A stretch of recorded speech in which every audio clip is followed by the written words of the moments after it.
Sup nerds, welcome to the Omni4Game podcast, episode 91. I'm Sean, I'm joined with Chris and Brandon as always. Sup guys, this week's Omni4Game recap. We go over both locals as always, one of them's an Evo Cup. We go over a set reveal for a very bad set, spoiler alert, and then we hit your guys' comment questions. So if you like this, make sure you like, comment, subscribe. We'll catch you next time. Locals recap. Who's going first for Trinity? I think it's me, right? I'm pretty It sure. is definitely Brandon. Oh, okay. We can't double check, unfortunately.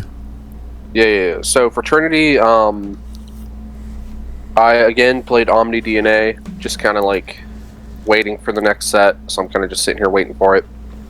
I ended up going X2 with only 3 rounds, so you know how that is. Pretty low. Round 1, I played against Ben playing Angels. Game 1, he turbo pushed my boop in. I'm talking turn 2. He had Dom Angelwomon set up, and I lost on the spot. Game 2 and 3, he bricked and slowly tried to build a board, which gave me time to kill him both games. So I won purely out of luck. I should never win that matchup realistically, unless I see Alter B like super fast.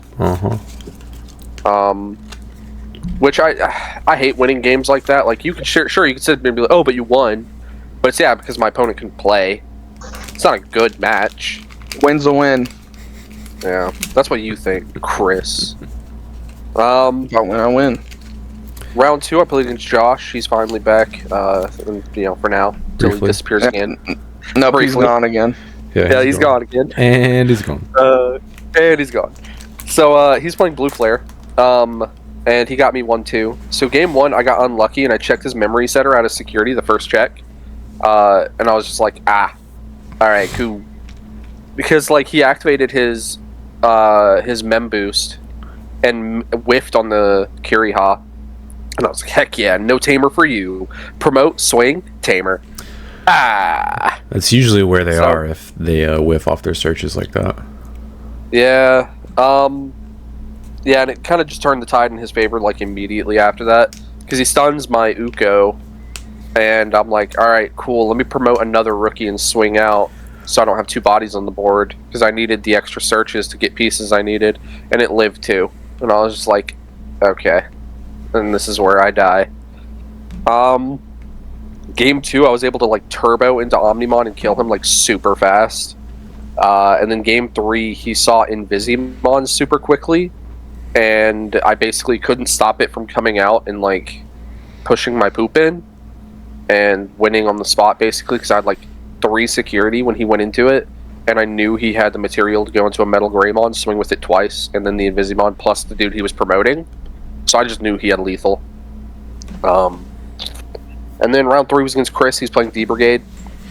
Not only does he have rampant D Evo, but I basically like low end bricked both games. And, it's not rampant. Rampant. It's not rampant. Like 2 cards. Rampant. It's once per turn during either of our turns. If a dude gets played, I get de-evoed. So guess what? Yeah, not if you answer it. Yeah, I mean, if you leave that guy alone, he wins anyway. I don't even think that matters. Okay, here, let me go into my guy, delete that guy. Alright, cool. Delete my guy. On deletion, he searches, plays a dude out. Alright, de-evo your dude. Play around it. Yeah. Just give it minus DP, neg. That seems to work. It's pretty good. Yeah. I don't have access to that, unfortunately. You should get some. But yeah, so Chris finally got his wish where I basically wasn't seeing my pieces. The entirety of all 3 rounds, I never saw BT21 Melga, which is insanity. So, I mean, what are you going to do there? Lose. So, yeah, I didn't even really get to compete against that deck. So that was my Trinity. I'll go next. I also went X2. Round 1, I played against Sean, who's playing Bunnies. It's not bunnies. Despite what he's going to tell you, it's bunnies. You would not call that deck bunnies. Bunnies is the green base with the Terriermon bottom end. Rapid Mons and Rapid X's are a majority of the deck. That's bunnies. Not bunnies. They are literally rabbits with armor on. Sean, I'll give you a bone here, alright? we're gonna add one word to the start of bunnies. Oh, armor bunnies. Gold bunnies. No, armor bunnies. So anyways, Sean was playing armor bunnies for fun. Like, it was crazy. We all kind of brought fun decks to play, except for probably Brandon, because he only plays the one deck. Well, what are you talking about? It's not meta tier 1. I would say we all did, but Ben, in my opinion, brought a tier 1 deck, but it was for fun. Yeah, well, that's what I'm saying, is like, it was just like we all played something off that, you know. Yeah. Except for Brandon. So, round 1, I played against Sean, who's playing armor bunnies. Pretty bad matchup for me, because all my deletion protection is not, you know, it's like DP minus, you know, doesn't matter. I also think I was like P stuck for a couple rounds, or for a couple turns. I can't remember exactly how the matchup went. I just know it was rough for me. I remember you promoted, and anytime you did that, I cleared your board. Yeah, so like anytime I had Digimon on the board, it was just like no. Now you see him. Now you don't. Yeah, because yeah, it was just a tough. It was really bad because I'm like, of course, my first round is against a hard counter. Yeah, a hard counter to me. A board breaker deck.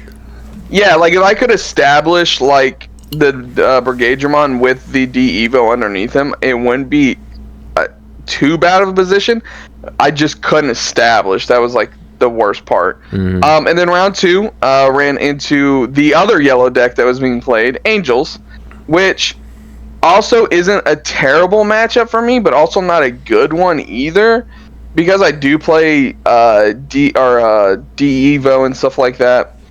Like, I shouldn't have a problem with Dom. I end up losing that 2-0. Me and Ben looked back on game 2 though, and I did have a way to clear his board. I had Brigadramon, and I had used its effect. I can't remember exactly how the play was, because again, this was like 5 days ago. Yeah. Anyways, what happened was, if I would have put Darkdramon Ace onto the top of my deck, and then use Brigadramon's effect to play it out. Oh, I remember what happened. I had Brigadramon, and to pass turn, I hard played Sealsdramon to put cards back onto the top of my deck, I believe. Anyways, if I would have played out the Darkdramon Ace, instead I would have like dismantled his whole board. Yeah, once you clear the Dom, it's... Yeah, and I would have gained back a bunch of like overflow memory and stuff. Like, I would have done like a whole lot of damage. Yeah. I would have cleared his whole board, maybe -1 Digimon, I'm not sure. But instead, I wanted to draw it, so I didn't play it out. I don't want to play this for free. That's for suckers. Again, yeah, it was. I don't want to win the game on the spot right here. That's bad. Yeah, it was rough. I want him to know it's in my hand. Ben goes, man. If I had a nickel, for every time Chris has potential lethal and just punts it away, yeah, I'd have bad. 2 nickels. Yeah. So I fumbled that. Ben was like, "Man, I was really hoping you weren't gonna play that Darkdramon Ace. That would have dismantled my board." And I was like, sitting there, I was like, "Oh yeah, I could have played. I could have played it off the Brigadramon." Yep. Yeah. So misplayed there. And then round 3 played against Brandon, and all the schmacky talks, he got absolutely demolished. Yeah. So, Don't worry, I'll get my lick back and start talking schmack again. So I brought I don't know, armor vaccine. Armored bunnies. Armored vaccine. Armored bunnies. Energized. Rapid. You play 8 rapids, 4 rapid X's. That's 12 rapids. Those are all armored bunnies. Do you play any more cards in the deck that beat that amount of cards? That core amount of cards? That little engine. How many Patamons? 8? 8. So guess what? It's not a Patamon deck. It's not a yellow vaccine. It's you play more armored bunnies than anything else. So the I deck played. Is armored bunnies. I played. Some people would say that Patamon is a flying bunny. Yeah. I played Rapid X Vaccine. Armored bunnies. I kind of built it on a whim. there's several cards that I've just wanted to put in decks for like a while, but I just couldn't find a home for them. And like, yeah, just throw it all in here. I kind of just like, I was like, oh, well, this might actually work because like, you know, I like these cards and I want to play them, but I just haven't been able to find a way to put them in a deck that was cohesive. But I threw it together, took it to Tuesday locals because I didn't have my Bloom Lord stuff yet, and I was like, I can't play that, and I'm sick of playing Magnex DNA, honestly, because I've been playing you're it for, sick like, of it. Yeah, it gets boring. You're sick of it? Yeah. Anyway, so I've brought this deck because I was like, I don't really want to play anything else. This seems like it might be fun. Turns out the deck's actually not that bad, especially when you play against D Brigade round 1. That's like basically free. Anytime they promote and leave stuff on the board, I'm like, it's all dead. It's all dead. Get it out of here. It's all gone. Yeah, it's all gone. I won that 2-0 very easily. That was a joke. Round 2 played against Dia, and I was like, oh, this is like the same thing basically. Yeah. They just spit out a bunch of small dudes, and I'm just like, it's all dead. Have you considered you don't have a board anymore? Yeah. After the tournament, Sean messaged us and was like, I couldn't tell if the deck was playing well or if I just played against all the best matchups. Yeah, I was like, I wish people hadn't also decided to bring like for fun decks, because like I couldn't really like evaluate the deck because I played against D Brigade and Dia. I ended up winning 2-0 versus Dia as well. Game 1 was kind of back and forth, sort of, I guess. Not really. Game 2, I played a Pillowmon on like my second turn of the game, and he literally couldn't play the game, and he did not see an out to it until it was going to. He searched it off of a memory boost, and evoing or playing it would have passed turn, and I had lethal on my field. It's like he just lost to the Pillowmon that he never outed. Oh man, that's funny. Yeah, it's a good card. Awful. So Awful. so I won that matchup 2-0. And then I played against Blue Flare, which that was a matchup that I wasn't super stoked to play against because they can just kind of aggro me down. And I haven't played against that deck in like ever because Josh doesn't bring it because he knows it loses to Medieval. I lose the die roll, which I'm fine with. I don't mind going second with that deck. But I end up keeping a hand that I should not have kept because I didn't have a rookie, but I had a BT1 TK, and I was like almost all. Maybe 5 memory. I was like almost all of his turn 1 plays are 4+ memory, so like I will see 11 cards, 1 for the draw, and then I'll see all 5 of my security. And I was right; he gave me 4 memory. I never saw a rookie for the entirety of that game. I dug into my deck at the end of the game to see how far they were down. They were like, the first rookie was like halfway down my deck. It was crazy. That's madness. Yeah. What are you playing? 10? 4, Yeah. 8 paddles and 2 pillows? Yeah, 10. Yeah, jeez. But like, God. the odds of that happening are crazy. In hindsight, I should just mulligan the hand. I was just like, I'll probably see one. But, because the hand wasn't like super busted where I was like, I need to keep this. I was just like, I'll probably see a rookie. Wrong. So I lose game 1. Wrong. Yeah. And game 2, I didn't really ever feel like I was in a great position, but I stunned him once or twice. I think I can't remember. So I ended up winning 2-1, obviously, but I can't remember exactly which games because I wasn't able to record these matches. But at one point, I had 2 Rapid X's on the field to where he could not turn his Blue Flare cards sideways or they would just blow up and I would gain 4 memory. And he had to play awkwardly around that. There was another turn where I double Ruin Mode procced him to where he couldn't play the game. And I also Valder-armed him at least once, which also stuns him because the gaining of Rush is an on play. So I ended up winning that. It was a close match.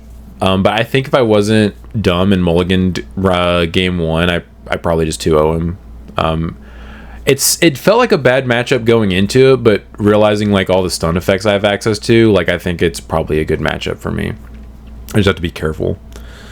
So I ended up winning that and coming in first place. And then on to our second Evolution Cup at TBS that we just played last night. I am not going first. Again. Yeah. Oh, I'm not going. No, I'm not going first. I think I'm going first again, right? Yeah, because Chris, you got 4th. Yeah. Yeah. Okay. Yes, I was just under you.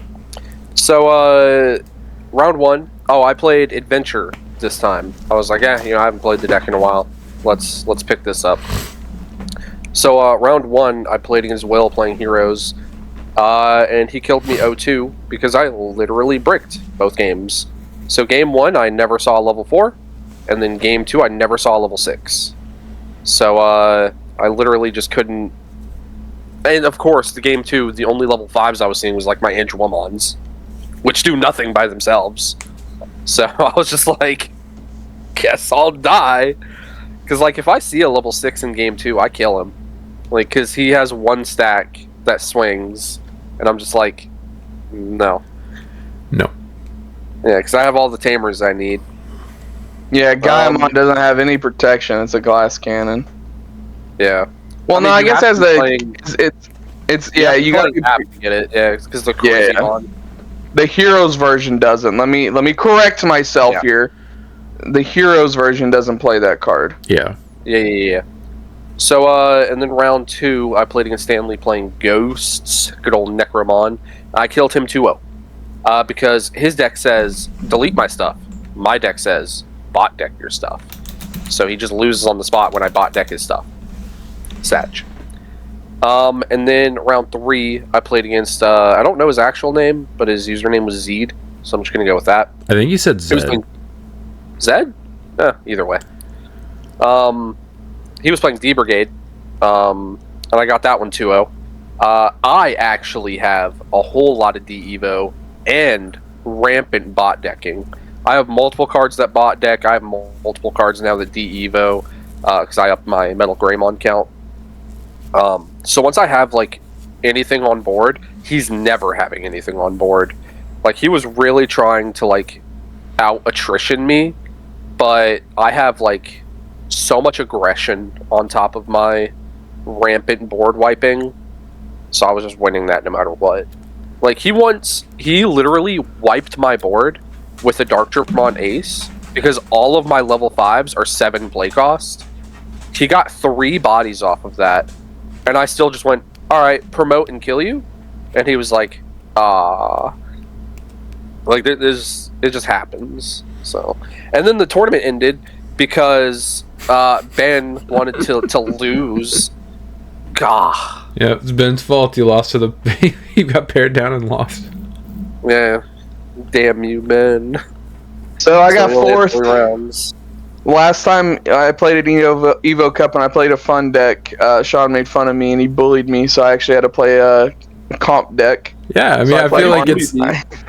if you don't play in, like, actual premier events, like, I feel like you should at least take an Evo Cup seriously. And they won't let me play Millenniumon illegally with the promo cards. So Yeah, no. I had... It's for your own good. I played Armor again. I made some changes to the deck if you watch the profile. I cut the trainings from... When are the promos legal? July 1st. They were saying like July 1st. Yeah, Ben looked it up last night. So I made some changes to the deck. I cut the trainings for memory boost. I found a second EX1 VMon, and if I was going to make one more change, I forgot to do it last night because me and Sean were playtesting before the tournament, Millenniumon versus Armor Bunnies. No, I'm not blaming you. I'm just saying, like, I typically, with the cards I'm going to change into the deck, I put in my deck box, so I know just to do it right then and there. But all day I had been thinking, oh man, I should probably put in a Paladin mode Ace just in case. But I never put it in my deck box, so when we got to the store, I was like, hey Sean, let's play test, because I wanted to practice with Millenniumon again. Brand was like, alright, tournament started. I'm like, oh shoot, I haven't made my changes, and just changed the cards that were in my deck box. It was like middle of round 1. I was like, dang, a Paladin mode Ace would be really cool here. And I was like, oh man, I didn't put it in. I would cut one of the Davises for it, the red-blue one, BT21 Davises for a Paladin mode Ace. Because you just never really need multiple Davises. Sometimes they just start to clog your hand. Because you'd rather be doing other things. So those are the changes I would make. Round 1, I played against D Brigade, which I don't know. I feel like it can be a 50-50 matchup. Like, I either kill him really quick before he can start establishing his stuff, or he just spams the board to the point where it's like, hey, you're dead. That's what happened in game 1. I killed him really fast. Game 2 is where it started getting real nail bitey because I established Magna, and game 1 I swung into his security, and he plays Shadow Seraphimon, and I'm like, oh, that makes sense. That's a pretty good card. So I'm like, now I don't really want to attack him ever when he has level 5s. So I was like, I start playing the game. It's going pretty slow, but he's starting to establish a lot of bodies. And in Armor Magna, you lose your immunity pretty quick. Like, you know, so I can't ever swing again unless I have the... Oh, I also played... I cut one of the trainings for Blinding Ray. So it's 3 memory boost and a Blinding Ray for the 4 mental trainings. Okay, I forgot to... I put in the Blinding Ray. Anyways, so unless I have Island or Blinding Ray, swinging with my Magna into a Shadow Seraphimon is the dumbest thing you can do. Yes, so as I'm playing... Yeah, so as I'm playing the game, I'm just establishing my Magnas and everything, and he has got like 6 to 7 Digimon at this point. He's just going. He's activating all these Brigadramon effects, and I'm like, I should just scoop here. But like the more the turns went on, I'm like, he's not swinging at me. For some reason, I don't know why. He just won't swing at me. I'm at like 5 security still. He won't. He's not swinging at me. He just keeps activating his effects. And I'm looking at his deck, and I'm like, it's getting pretty low. And the turn right before I won, he had 2 Brigadramons on the field, and then Digivolved into a third. And he starts doing his effects. And he's like, all right, Brigadramon effect. And I picked up and read the card to make sure. You have to do it. You don't have to play anything, but you do have to reveal the cards and then trash. And he activated the first effect, and then he must have realized when he picked up his deck, he counted it, and he just starts laughing to himself. I said, is it exactly 6 cards? He goes, yes. So he decked out. And I'm like, and I told him afterwards, I don't know why. I was like, I'm very surprised you didn't just start swinging at me with your Digimon that have the Tama underneath it. You could just start putting cards back at the top of your deck. I guess he just forgot about it. He didn't think about it. So, kind of got lucky with that one. Yeah, I was just like, because literally halfway through, I'm like, I should scoop here because I'm never going to be able to kill him. Based on like how many Digimon has on the board, they're all blockers. Like I'm just never going to get through this. And I just got lucky that he decked himself out. Round 2. I played against Takuyamon. Not the optimal version. There was no rune modes or anything like that. I have rune modes in that deck. It's like an auto lose for me. Maybe. It would just be. I'm not gonna say it's auto loss. It would be way more difficult matchup for you. Yes. Yes. So he doesn't have rune modes. He won game 1. Game 2, I killed him in like 2 or 3 turns. It was very fast. And then round 3. I punted game, like Brandon said. Afterwards, we realized a much better play I could have made. I mean, he had swinging with the Magna to begin with. Yeah. Oh, okay. Yeah. So two big punts here. I almost did it round 3 again against Will. So two mistakes here that I made was. I had Digivolved into my Magna, and then I should have swing into security and then activate effect and then swing over his Digimon. But I just Digivolved into Magna and just swung into his Digimon. And then afterwards, Brandon was like, why didn't you swing security? And I was like, it just like right over my head. So that would have put him down to where I would have had lethal later in the game. Me missing that security swing messed that up. And then so anyways, he had 2 tokens, 1 blocker, 1 with the rush, a Valderarm and a Renamon, and I had a Magna X and a Vmon coming out of raising. And basically the play, if I would have swung into his security earlier with the Magna, he would have been down to 2 security. I had enough memory to Digivolve into Lydron, suspend the blocker token, then activate Flame Rocket, and then that's when my Magna would have killed him. I did that play, left him at 1 security, and realized, oh, I can't kill you from here. No, I'm sorry, my VMON wasn't coming out of raising. It was, I hard played it. Yeah, you had to hard play. You blinding raid and then hard played it. Yeah, so I blinding raid for nothing. So the play we came up with later that clears his board, I think -1 Digimon. I can't remember. You can't clear his board completely, but you can just make it better for yourself. You leave one thing on board. Yeah. So the play we came up with was, what I should have done was swing with the Magna X, tempt to the block, because he doesn't want my Magna X's effect to trigger. Yeah. He blocks. I activate Blinding Ray, restand the Magna, hard play the Vmon, Digivolve into Lydramon, suspend the Valder, swing over the Valder, and then gain Overflow, and then I can hard play another Vmon, Digivolve into another Magna, and bounce one of the other 2 bodies, probably the Renamon. Yeah. Because you can't Digivolve on top of the token. You don't care which about then tokens. which now leaves me with a standing Magna with blocker, and I think this chokes him to 1. A standing Magna with blocker, Magna X suspended, but ready to go at any time. Yeah. 1 security on my side, and a suspended Lydramon, with him just having 1 token and 1 Renamon raising. Instead, I fumbled it all away and then lost the following turn. So yeah, which I don't know if it would have mattered, because then I would have been playing against Sean, which would have been an even worse matchup for me. That one would have gone real bad.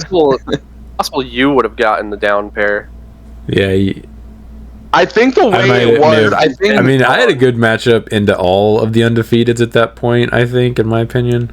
Well, I think the way it turned out, Brandon, it was literally going to be like we talked about it, like we were looking at it, it was either going to be me or Rashid that played against Sean, because the way everyone else had been matched up already. So then round 3, which I guess I'd rather have a chance to win against Sean than lose there. I played against Will, and our game was over in like 10 minutes. I killed him so fast. It was extremely unlucky. Like game 1, he didn't open a rookie. Ooh. And I'm just like, you're dead. Yeah. So, and then I was like, you want to play test with Millennium on? And he's like, yeah, sure.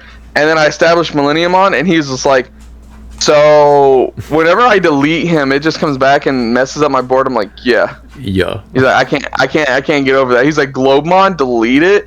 As he's like swinging, and I'm like, Millennium on effect, come back out, kill it. And he's just like, oh, okay. And then after that game, he's like, yeah, I don't want to play anymore. I'm like, okay, whatever. It was funny. Go ahead, Sean. Tell everyone how you messed up everyone with armor bunnies. All right, so because of Tuesday, I was like, I still don't know if I can evaluate this deck appropriately, because I played against like fun decks basically. So I was like, I'll bring it to the Evo Cup because it's fun to play. And I didn't want to play Magnex DNA anymore. I'm kind of sick of it. So round 1, played against Todd playing Bloom. I think that's an amazing matchup for me. What a terrible matchup for him. He's playing all your Digimon are suspended for me? Thanks. Have you considered they're dead? He's playing a bunch of random removal, which definitely helps him versus me. Like he's playing like Medieval, Zephyga Ace. Level 4s and lower are all over 4K, aren't they? Like the Togemon's 4K. They are, yes. Hey, it is a very good matchup for me. I'm just saying he has a couple of things that help him. Yeah. It's still an uphill battle. Ace. Yeah, Zephygamon Ace, Puppetmon Ace, those are hard cards to deal with. Yeah. Game 1, I just chilled in raising, waited for him to promote, and then I immediately just promoted and broke his board, which wasn't really that crazy. And ended up winning. Game 2, he promoted I think once, and I evoed into a Rapid X to clear it. And then for the next like 5+ turns each, I just chilled in raising and set up like tamers and stuff, and he just was setting up trainings and stuff because he couldn't promote and play through the Rapid X. And I wasn't even swinging with it. I was just letting it stand there and just content with just watching it. He's standing there menacingly. Yeah. I was just waiting for him to promote and do something to answer it if he could, and then once he did, I was going to promote my next stack and break his board again. He did a couple things, like basically anytime he passed turn to me, I cleared his board, which was kind of how it is versus anybody. Like he slammed his Zefka Ace to, I can't remember which game this was, but he already played Zefka Ace to clear one of my bodies. I immediately cleared it on my turn. Maybe double ruin mode procced him on that same turn. I don't know. You just have a lot of the way that the deck works is you end up with so much memory every single turn once you get to like the mid game that you can just do whatever you want. Like you just Rapid X gains 2 memory. I have Tamers that gain me memory. I have Scrambles, memory boost. Like you just end up with a bunch of memory. So I ended up winning that 2-0. I was talking to him after, and I was like, I think this might be a worse matchup than your Dia deck was, because he was the one playing Dia on Tuesday. And after thinking about it, he was like, I think it would be if I weren't playing the random like removal Digimon that he's playing, because he has more answers to my board that don't require any setup. He can just hard play them. But yeah, I was gonna say at least like the Dia tokens are like 6,000 DP. They don't just immediately die. Right? Are they? They're not. How big are? Oh, they're 3,000. Oh, they're 3,000, aren't they? Yes. I'm thinking about Sakuyamon tokens. They can they get bigger guys. if you have certain inheritables, but Right. I'm thinking about the Sakuyamon, the one that's someone's like, what is it, like the 6K blocker? yeah, I think it's a 6K blocker and a 9K rush token. Yeah. So I ended up winning that 2-0. That was a grind, like, because we basically were staring at each other for most of game 2. And then I finally he finally promoted, because I was waiting for him to promote before I was going to start doing stuff, because I just didn't have the appropriate hand to be like super aggro into him. But I ended up winning at 2-0. Round 2, I got the patented Evo Cup round 2 down pair from Brandon once again. Played against the D Brigade opponent that Chris just beat. Did we all beat him last night? Quite possibly. That's why I know what his name is, because I asked him, because I was like, is it this? And he was like, the I is silent. And I was like, oh, okay. Nice guy. Why is it there then? Yeah, nice guy. Ask his parents. Nice guy.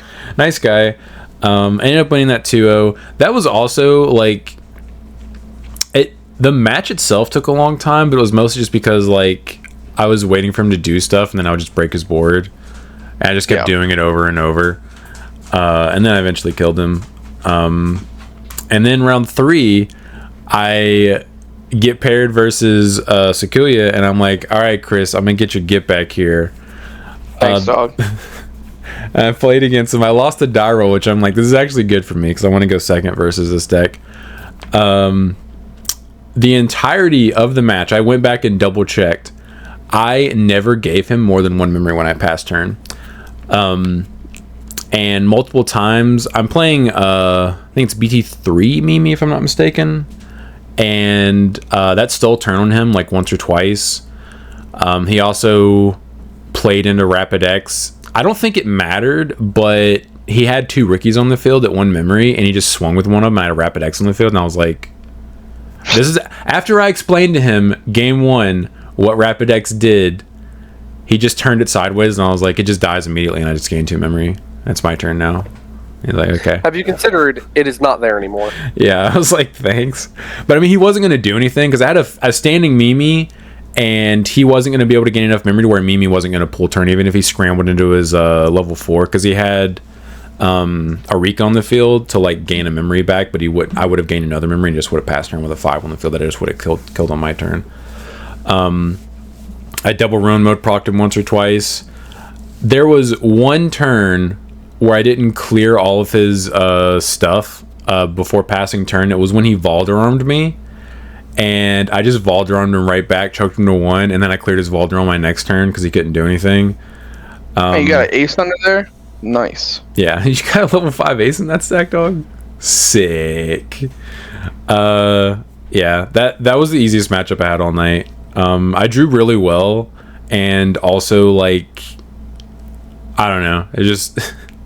he kept playing in the battle area, and I feel like it was not the appropriate thing to do. Yeah, he had no idea how to play that matchup. Yeah, because And to be fair, when do you think the last time somebody played against Golden Armor Bunnies was? that's an advantage of playing something unusual, is people don't know what the hell's going on until it's too late.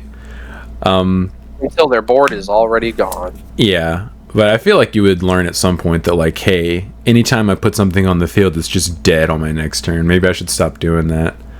Yeah, like my round one opponent. Maybe you can't do it a fourth time in a row.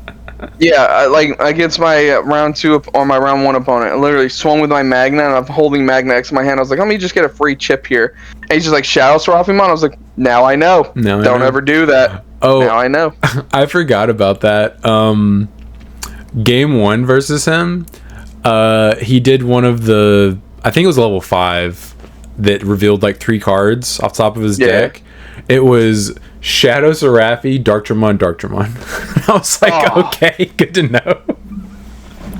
I was like, word, I don't have to play into that. Right after he Shadow Seraphim on me, he did like one of those effects of revealed cards. It was Ultimate Chaosmon, and then something else. I was like, yo, there's no way I'm letting you Ultimate Chaosmon on me. Yeah, no way. I didn't know if he was playing more than one, but I remember now I saw an Ultimate Chaosmon off of one of his searches too.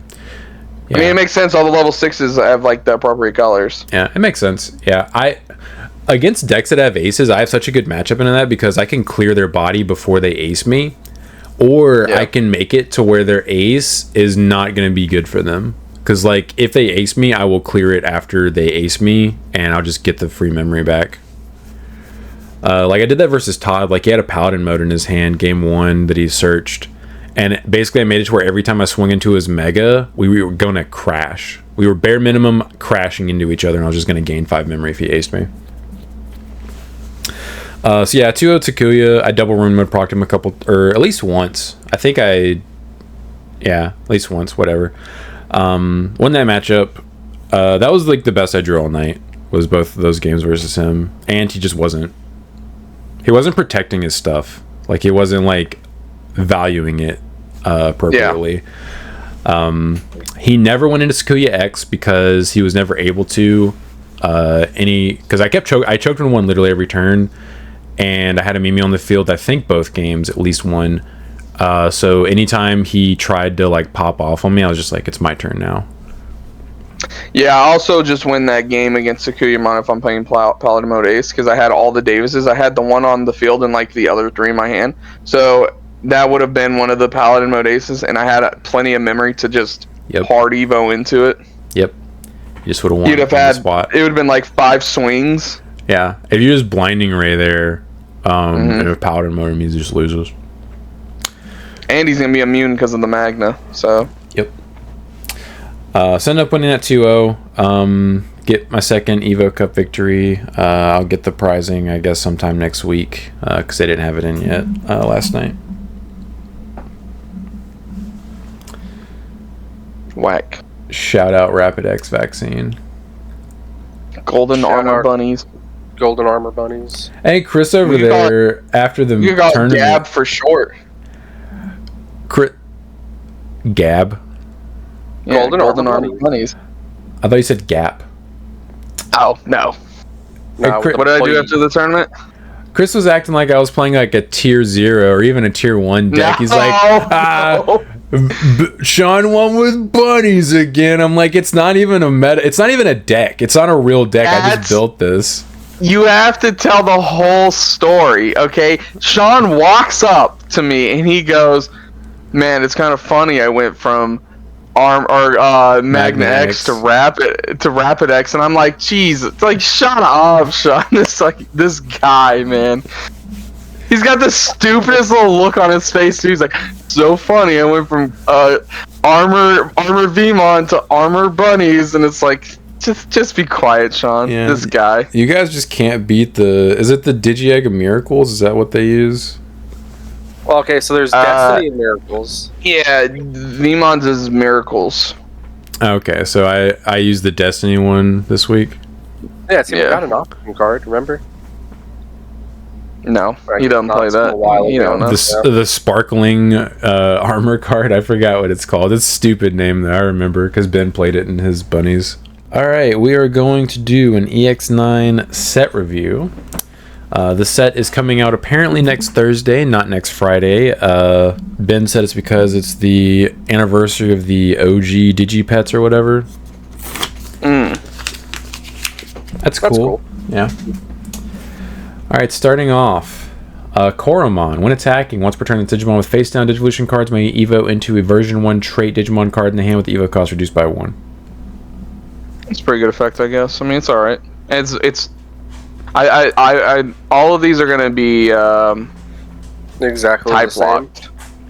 Yeah, they're all just gonna be type locked. They're all version locked.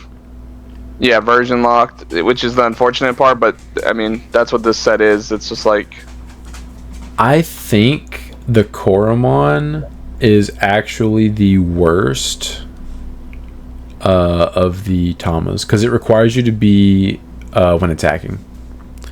Yeah. So you have to play into ace cards in order to do it. The Sunamon says when face down cards are placed in this Digimon sources, it evos into a version 2 reduced by 1. yeah. See, that's already better because it just requires you to activate your effect to do it. Yeah. So I think this one is better. And then I think the Tokomon is the best one, if I'm not mistaken. Yeah, because it's just as long as you have it.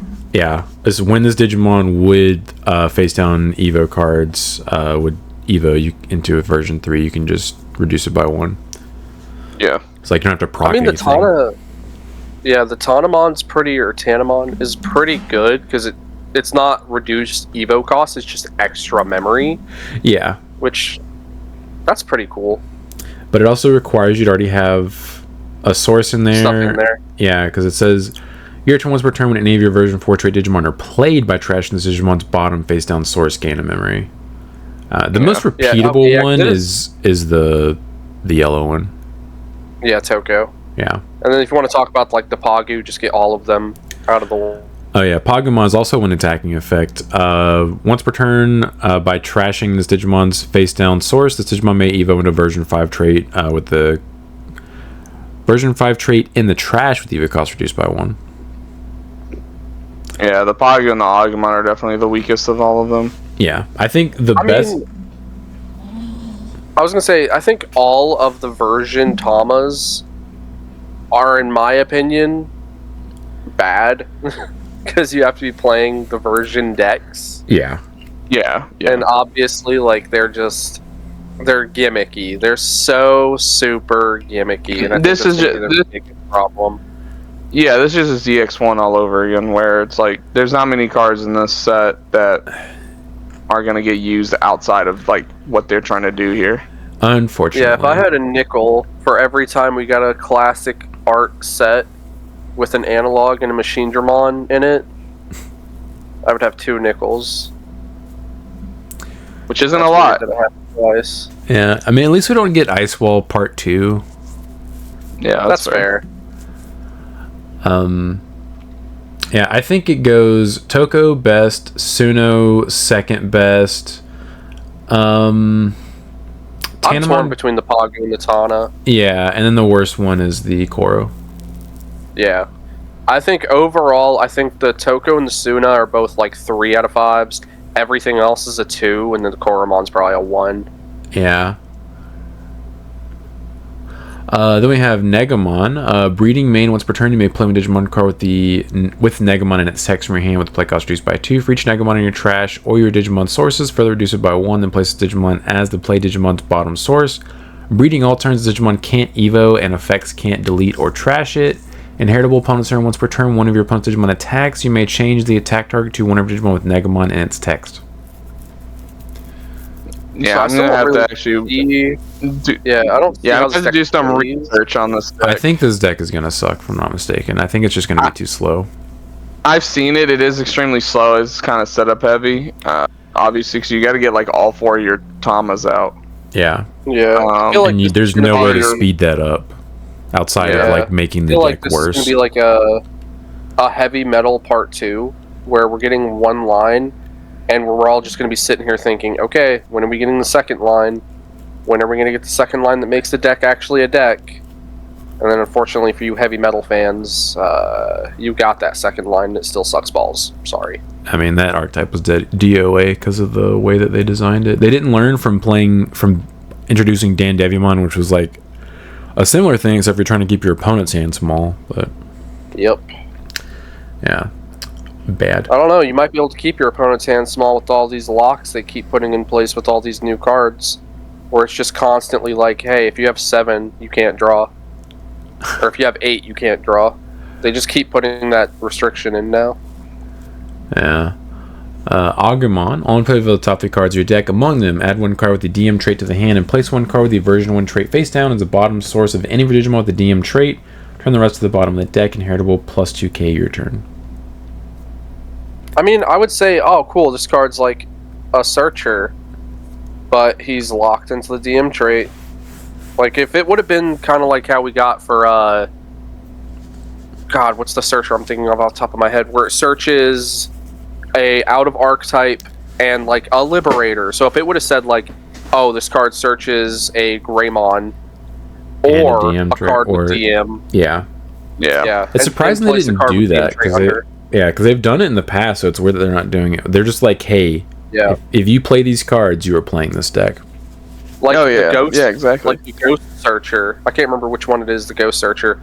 On play, it grabs a Ghost and a Liberator. Or a Ghost or a Liberator or something like that. So it's just better. Yeah, I mean, I know we've said it multiple times, but this just feels like EX1 Part 2. And, like, that was historically, like, I think the worst set we've ever had in the game. Oh, for sure. I mean, literally, for the longest time, only Machine Dramon, Analog Youth, and I believe the Vmon, or the X-Vmon, and maybe the Vmon were the only, like, real usable cards. Yeah. Besides Ice Wall, I guess. But. And Ice Wall. I'm sorry, Ice Wall. Metal Garurumon saw play until we got the Ace. Because he was just a cheap Evo. Yeah. But, like, if you're using a card just because it's a cheap Evo, like, it's not good. Then we have Biomon, which has the training effect, and it has Raid as an inheritable. Dude, I just feel like this set is like a collector's set. Not what Bird fans wanted. Yeah, I don't think they care about Raid. This just screams to me like collector's set. Like, you open this set because, like, you just want the cards themselves. You don't want to play them. Yeah. Like, I guess if you don't have access to the Zubamons and you just want to play a red deck with Raid, you could just play this Biomon. Yeah. I mean, the Zubamon requires you to have a black Digimon in play, so I mean, this is... It's just... this card literally does nothing for you if you're not... Like, outside of the inheritable, obviously, because, like, the training effect doesn't benefit you if you're not playing one of the archetypes that's introduced in this set. Right. If you're using it outside of that, it's literally just a vanilla with an inheritable. Yeah. Then we have Greymon, which also has a training effect, and when attacking once per turn by placing your deck's top card face down as Digimon's bottom source, Digimon gets 1000 DP for each of its face down Digivolution cards until your opponent's turn ends. Inheritable your turn plus 2k. This is also just awful. Yeah, but I like the art. Yeah, the art's fine. Just it's goofy. Why is that a when attacking effect? Yeah, for real. Because the Koromon, Sean, the Koromon. I feel like the art for this entire set is pretty awesome. That's like... Yeah, that's... Yeah. That's all you got. Yeah, that's all we got. Tuskmon also has training effect. When Digivolving / when attacking once per turn by placing 1 card in your hand face down with Digimon's bottom source, delete one of your opponent's Digimon with 4000 DP or less. Inheritable is Raid. I mean, at least he has removal. That's better than the Greymon. Yeah, and it's not just a when attacking effect.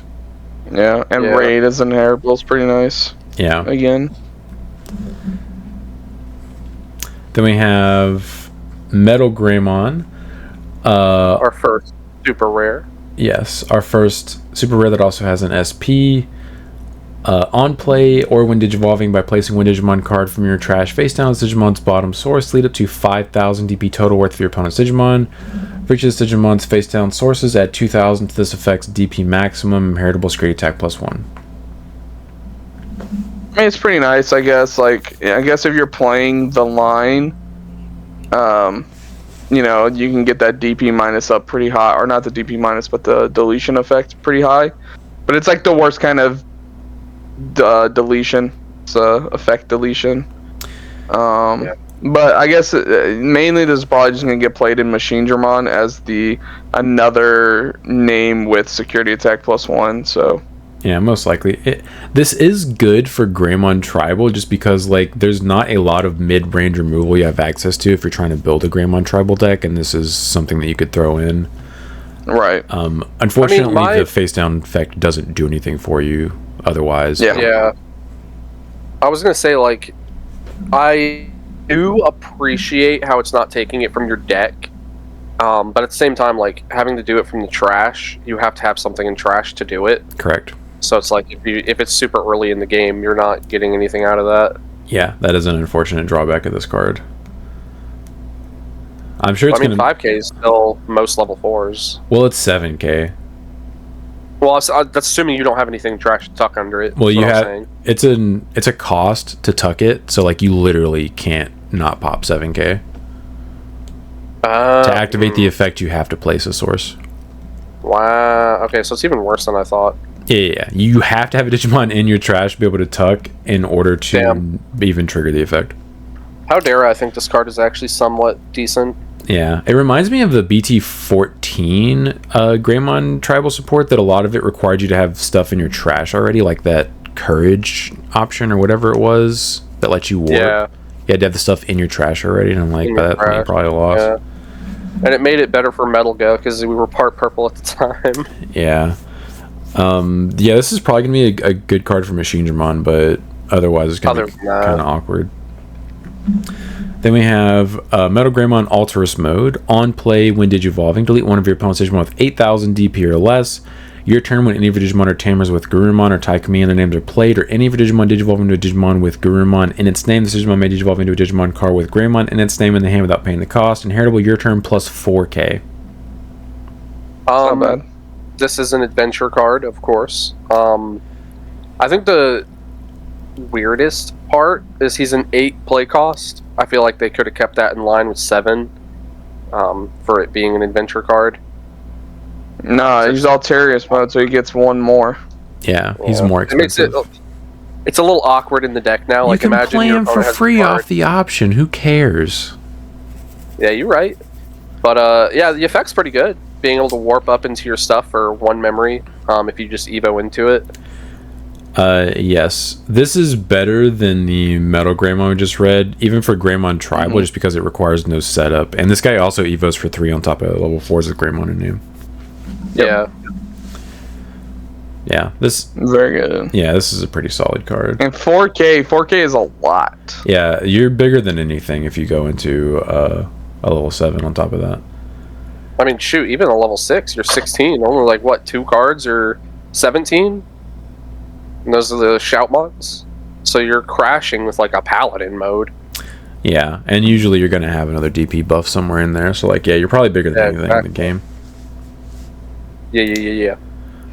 Then we have Blitz Greymon Ace, Alliance, and Blocker, and then on play when Digivolving D-Evo 3, one of your opponent's Digimon. End of your turn, 2 of your Digimon may DNA Digivolve into Omnimon Alterous in the hand, then one of your Digimon may attack. Inheritable, security attack +1. This is a really cool card. I don't know if I ever play this in Alterous or anything. Because I think if his end of turn would have been 2 of your Digimon can Digivolve into a card with Omnimon in name, I think it's infinitely better. But they hard locked this into Alterous, and I think that was smart for them to do that. Yeah. But at the same time, screw you. I want any Omnimon. Yeah, well, yeah, Brain, guess what? Which version of Omnimon does this guy DNA into?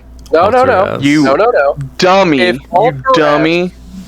If Alterous can be DNA'd with any level 6s with Garu and Gray, then I should be able to do that same thing with the No, because he specifically goes in Alterous, you dummy. Sean, is this up to 3 or is it a hard lock? It has to go down by 3. It's D-Evo 3. It's D-Evo 3, so it's 1 to 3. It's like Shadow. Yeah. Okay, it is like Shadow. Yeah. Which makes it a lot better. I like this card. I like the Evo effects. I mean obviously you're only gonna really. You're only You gonna could play also- this in an Alter S deck, so I don't know what Brand's talking about. He's cuckoo for Well, Cocoa Puffs. Hear me out. I mean, you could look at this card and just be like, "Oh, this is another solid ace." Period. Because he does the Evo 3. Yeah. He does have Alliance. He does have Blocker. And if you happen to Evo something on top of it, it has Security Check +1 now. I don't And know if I'd it's call him a black. solid ace. He doesn't have any removal. Yeah, he's not a solid ace. I think he's a good card though. I like the card. Yeah. I don't love the card. I like it. I mean, D-Evo 3 is So. essentially removal, just without actually getting rid of the body. It just gets rid of the threat part of the body. Yeah, If so you're it's taking it not all the way down to a removal. rookie, it's not a threat anymore. So it's not removal. You're not removal. I'm not. I also like the alt art. Yeah. It's cute. Altar is I'm very beautiful. excited to see these in person. I think they're going to be really pretty. Yeah. Agreed. And I do kind of want to play this deck with the Alter S. We'll see. You're I might finally going to mess around build with Alter S? I'll think about it. You're the Yeah. only one of us that hasn't. Yeah, for real. Yeah. So. Well, Yeah. I'm gonna have to pick up extra cards of everything because Brandon has all of it and he just hoards it. And won't let you You know, borrow he's- those? Talking about. Nah, he just. Talking about. I'll be like, hey, can I borrow this stuff? And he'll just hand me the Agumon half, and he's like, well, you can't have the Gabumon half. Yeah. Yeah, I'm going to try All to that cope with Alter smack we S talked- as well, but who knows if it's going to be any good. Dude, the thing is, though, I feel like this deck is going to be better as an adventure deck than just a pure Alter S deck. That The thing is... Yeah. And the thing is, you don't Yeah, even that's play the thing. the Blitz. You don't play the Blitz and the Crest. You stick to your Wargrave Yeah, and your Elga. That is the unfortunate Mm. truth, is that it looks like on paper this will be better just being played in the adventure engine than just trying to build Alter S again. Well, I would rather play this than the War Greymon, but I'd rather play the adventure Melga instead of the Crest. I'd rather play the War Greymon. The You War think so? Greymon's Yeah. removal. It's Well, removal that's true, yeah. twice. If you keep turn, it's removal twice, and he gives himself immunity. And other somebody else people immunity, if yeah. Yeah, if you have more Yeah. colors. So like you could potentially swing with Alter S, play him back out, and give both of your aces immunity. Right. And then if you have the Rush Tamer, you can swing with those aces, Yeah. go into another Alter S, and rinse, recycle, repeat until your opponent's dead. Yeah, it's pretty dumb. I think realistically, you only need 2 Alter S's in hand to kill somebody like that. Which is pretty crazy. On to Gabumon. On play, reveal the top 3 cards of your deck. Among them, add 1 card with the DM trait to the hand. Place 1 card with version 2 trait face down as a bottom source. Rest on the bottom of the deck, whatever. Inheritable jamming. This is obviously almost the exact same thing as Agumon. The only step up this guy has is he has a better inheritable, because now Gabu Tribal just has jamming built into their archetype. Cool. Other than that, that's it. Yeah, it's... Jamming is so pretty- much better than plus 2k underneath a rookie. I mean, So yeah, much 100%. So dumb.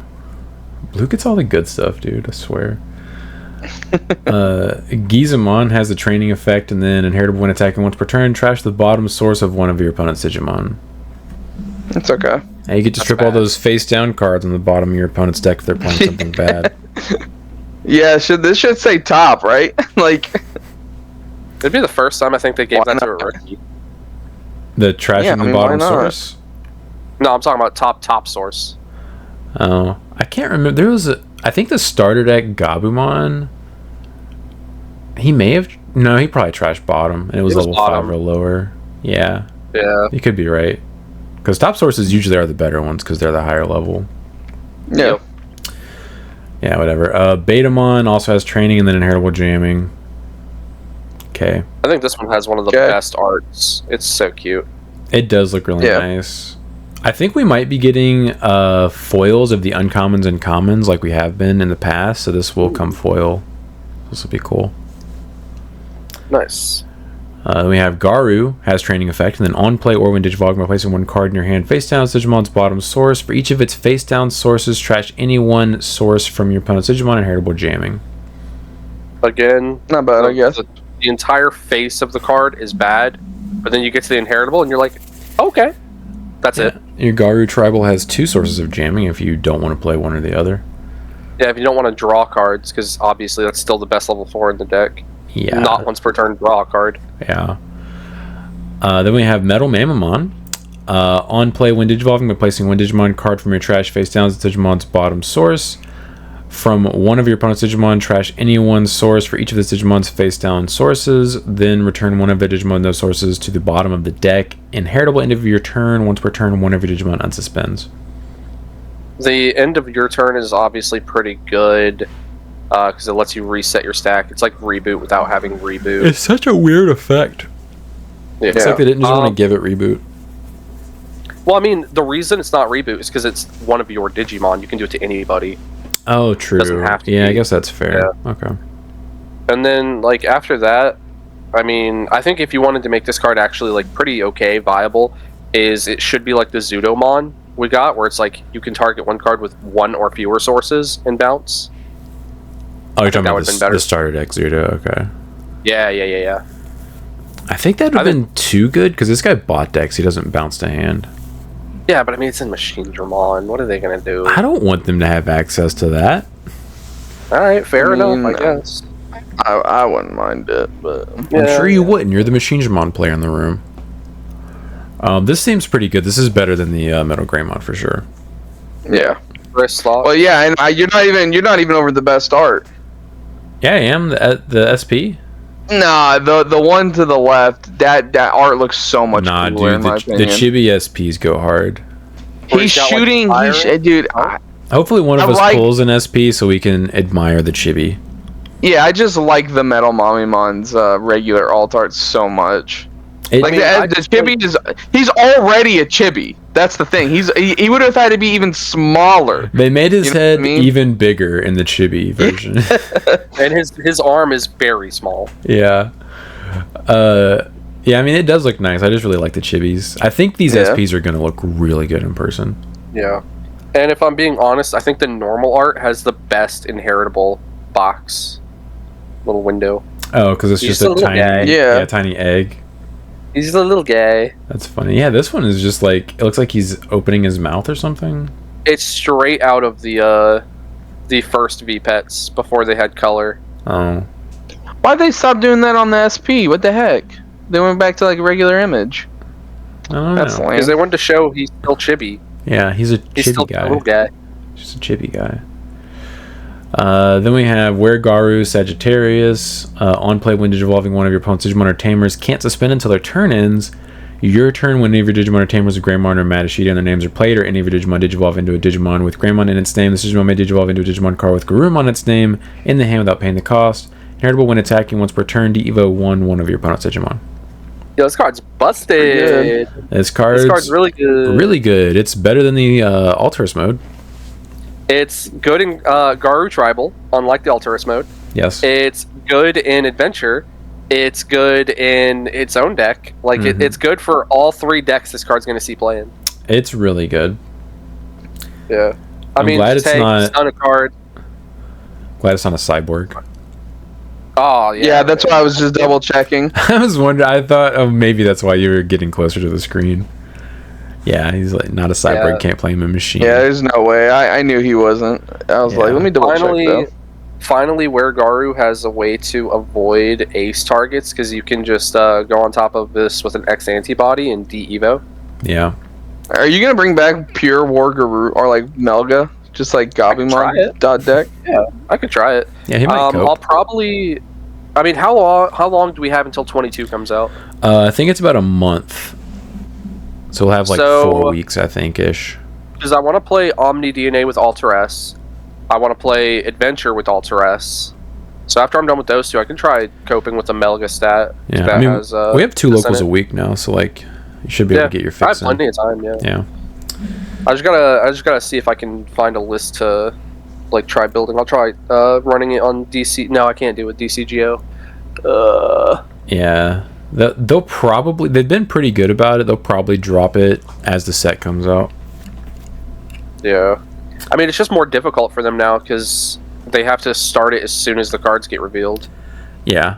I mean, but Whereas before, they had months before it was like close to set release. they were also trying to catch up and keep pace with the truncated release schedule because they were dropping sets like super quick. Yeah. I think Yeah, it's I'm gonna probably try. if they're now that they're caught up, it's probably easier for them to keep up. Yeah. Because, like, the cool thing about this, too, is I could just play a mat and then warp this card straight into BT15 for a reduced, like, super reduced cost. Yeah, that's what I was thinking. You could play Good the card, good starter card's deck, good. Matt. Oh, 2 cost? Yeah. That's funny. I could, yeah. Yeah, there's you no could. there's no laws against it, Batman. Yes. Then we have Cress Ace. Alliance and Blocker. On play, when Digivolving, return one of your opponent's level 5 or lower Digimon to the bottom of the deck. All turns, when any of your level 6 Digimon will leave the battle area other than by in battle, 2 of your Digimon may DNA Digivolve into Omnimon Alter in the hand. Inheritable, your turn, the Digimon's attack target can't change. Yeah, this is just what leagues worse than the Blitz. I disagree. Yeah, I think this is. You think I was so? gonna say I think this is actually pretty on par with it. Like, first things first, you're bot decking something, which is usually pretty good. Oh, yeah. No, I'm sorry. I'm strictly talking about the all turns effect. The all turns way The is DNA effect. Yeah, that's what I meant. it's like a This is Miraculous Mega Knight on a body. yeah. It seems like it's Yeah. probably pretty good. I think the inheritable is probably the weakest part. Okay, yeah. But like everything else, I mean- it seems fine. What were they gonna do, guys? Were they just gonna give it trash to security and unsuspend? They could have made it unsuspend, Yeah, unsuspend would have been better. or they Well, I'm could have saying made this it bot deck a level 5 or lower. Well, I was gonna say, because that's what they did with the other Omni DNA decks. Every single time, it's unsuspend on one of them and trash to security with the other. Well, the Yeah. original Cress bot decked level 5. Bot deck the card, yeah. Yeah. He had reboot. He didn't need to unsuspend. Yes, exactly. I mean, this seems okay. I'm gonna obviously try to build Alterez, so we'll see if this makes it into the list. I don't know. Yeah, and technically speaking, you don't need to unsuspend with this one either, because 9 times out of 10, after you're done swinging with your Alter S, you're just pooping out 2 more dudes and doing it again. Yep. You do not need Which, That's in my version, in Omni DNA, because Alter S is a you may, I actually can swing with him twice, and then poop 2 dudes out, and then do it again, Yes. and then swing unsuspend. Imagine It's so they made that good. mandatory. That would have been so bad. All right.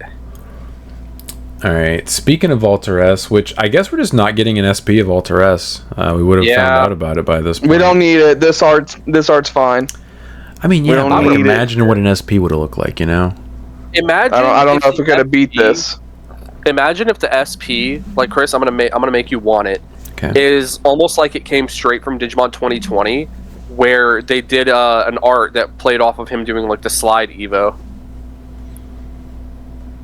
Yeah, I agree, but like how are they gonna do that? Like half of him is gonna be like Omnimon, and the other half's gonna be Alter S. Yeah, that'd be sick. It would be really sick if it was like as he's doing it, the back half is the War Greymon sword, and then the front half is the Blitz Greymon sword, and we don't have to see any Omnimon with Garurumon stuff on him. That would be sick. You're right. I knew you were gonna say some stupid crap like that. I'd have him like halfway in between like the evolution, where you could still see both, but it's very clearly like he's in the middle. Yeah, this card's sick. So, when Digivolving, if DNA Digivolving your opponent's effects don't affect this Digimon for the turn, then delete all of the Digimon with the highest level. This guy is worded correctly on here. This is not how the card's actually going to look like, though. It's going to have the incorrect wording if you see it in person. Sag. Yeah. Unless... So, what's weird is the alt art has the correct wording and the regular art doesn't. Does that mean the alt art is actually going to be mandatory for having the correct text? Do we think that's possible? That'd be sick, dude. That's yet another reason to have the alt art. It Yeah. actually has the right wording. End of attack, you may play 1 card with Greymon in its name, or the version 1 trait, and 1 card with Garurumon in its name, or the version 2 trait from the Digimon sources without paying the cost. If this effect played, place this Digimon as your top security card. Yeah, I love how it doesn't even specify it has to be level 6s. Nope. You can play level 5s, you can play level 4s. Yep. It's pretty good. It I is mean, you pretty probably good. want to play the level 6s, but Yeah.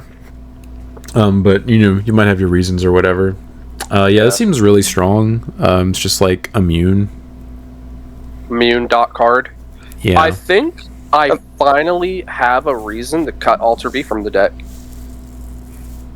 Because even against decks where I need D-Evo, him just being immune and being able to spit out the level 6s multiple times means I could probably out an Angel's board pretty securely now.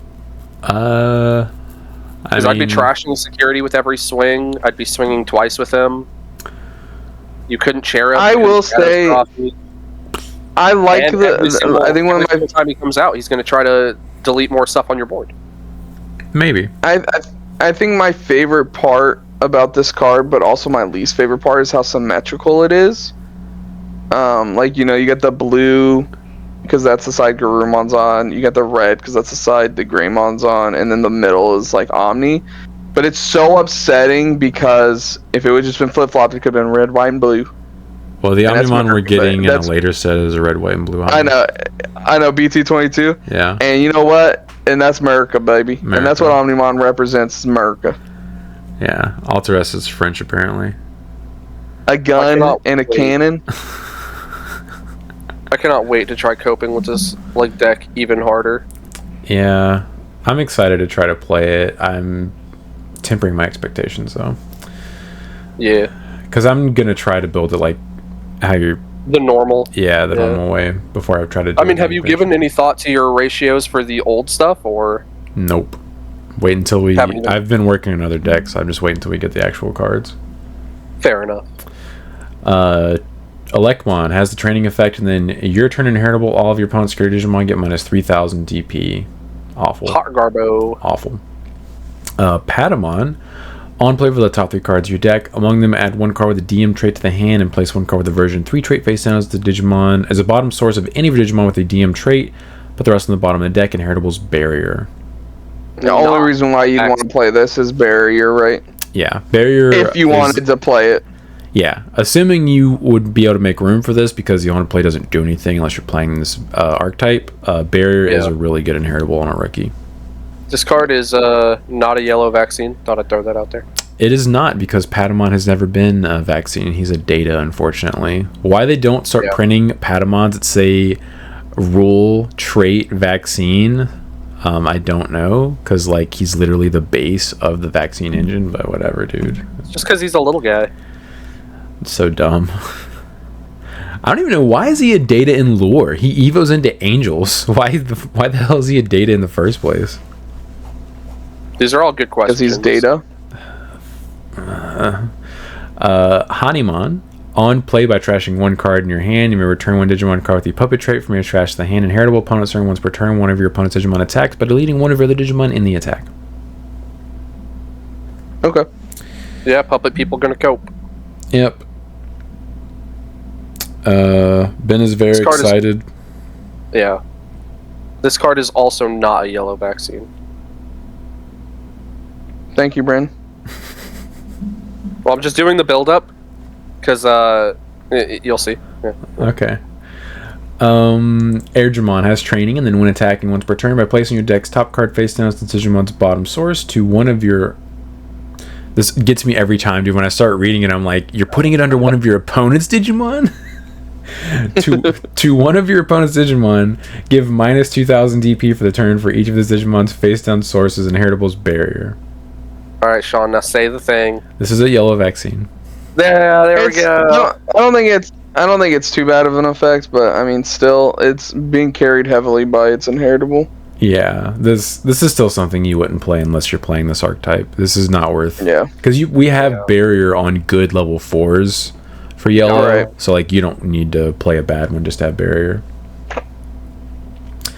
Angemon has a training effect, and then on play when Digivolving, placing 1 Digimon card in your hand face down as Digimon's bottom source. Give one of your opponent's Digimon security attack -1 and minus 3,000 DP until their turn ends.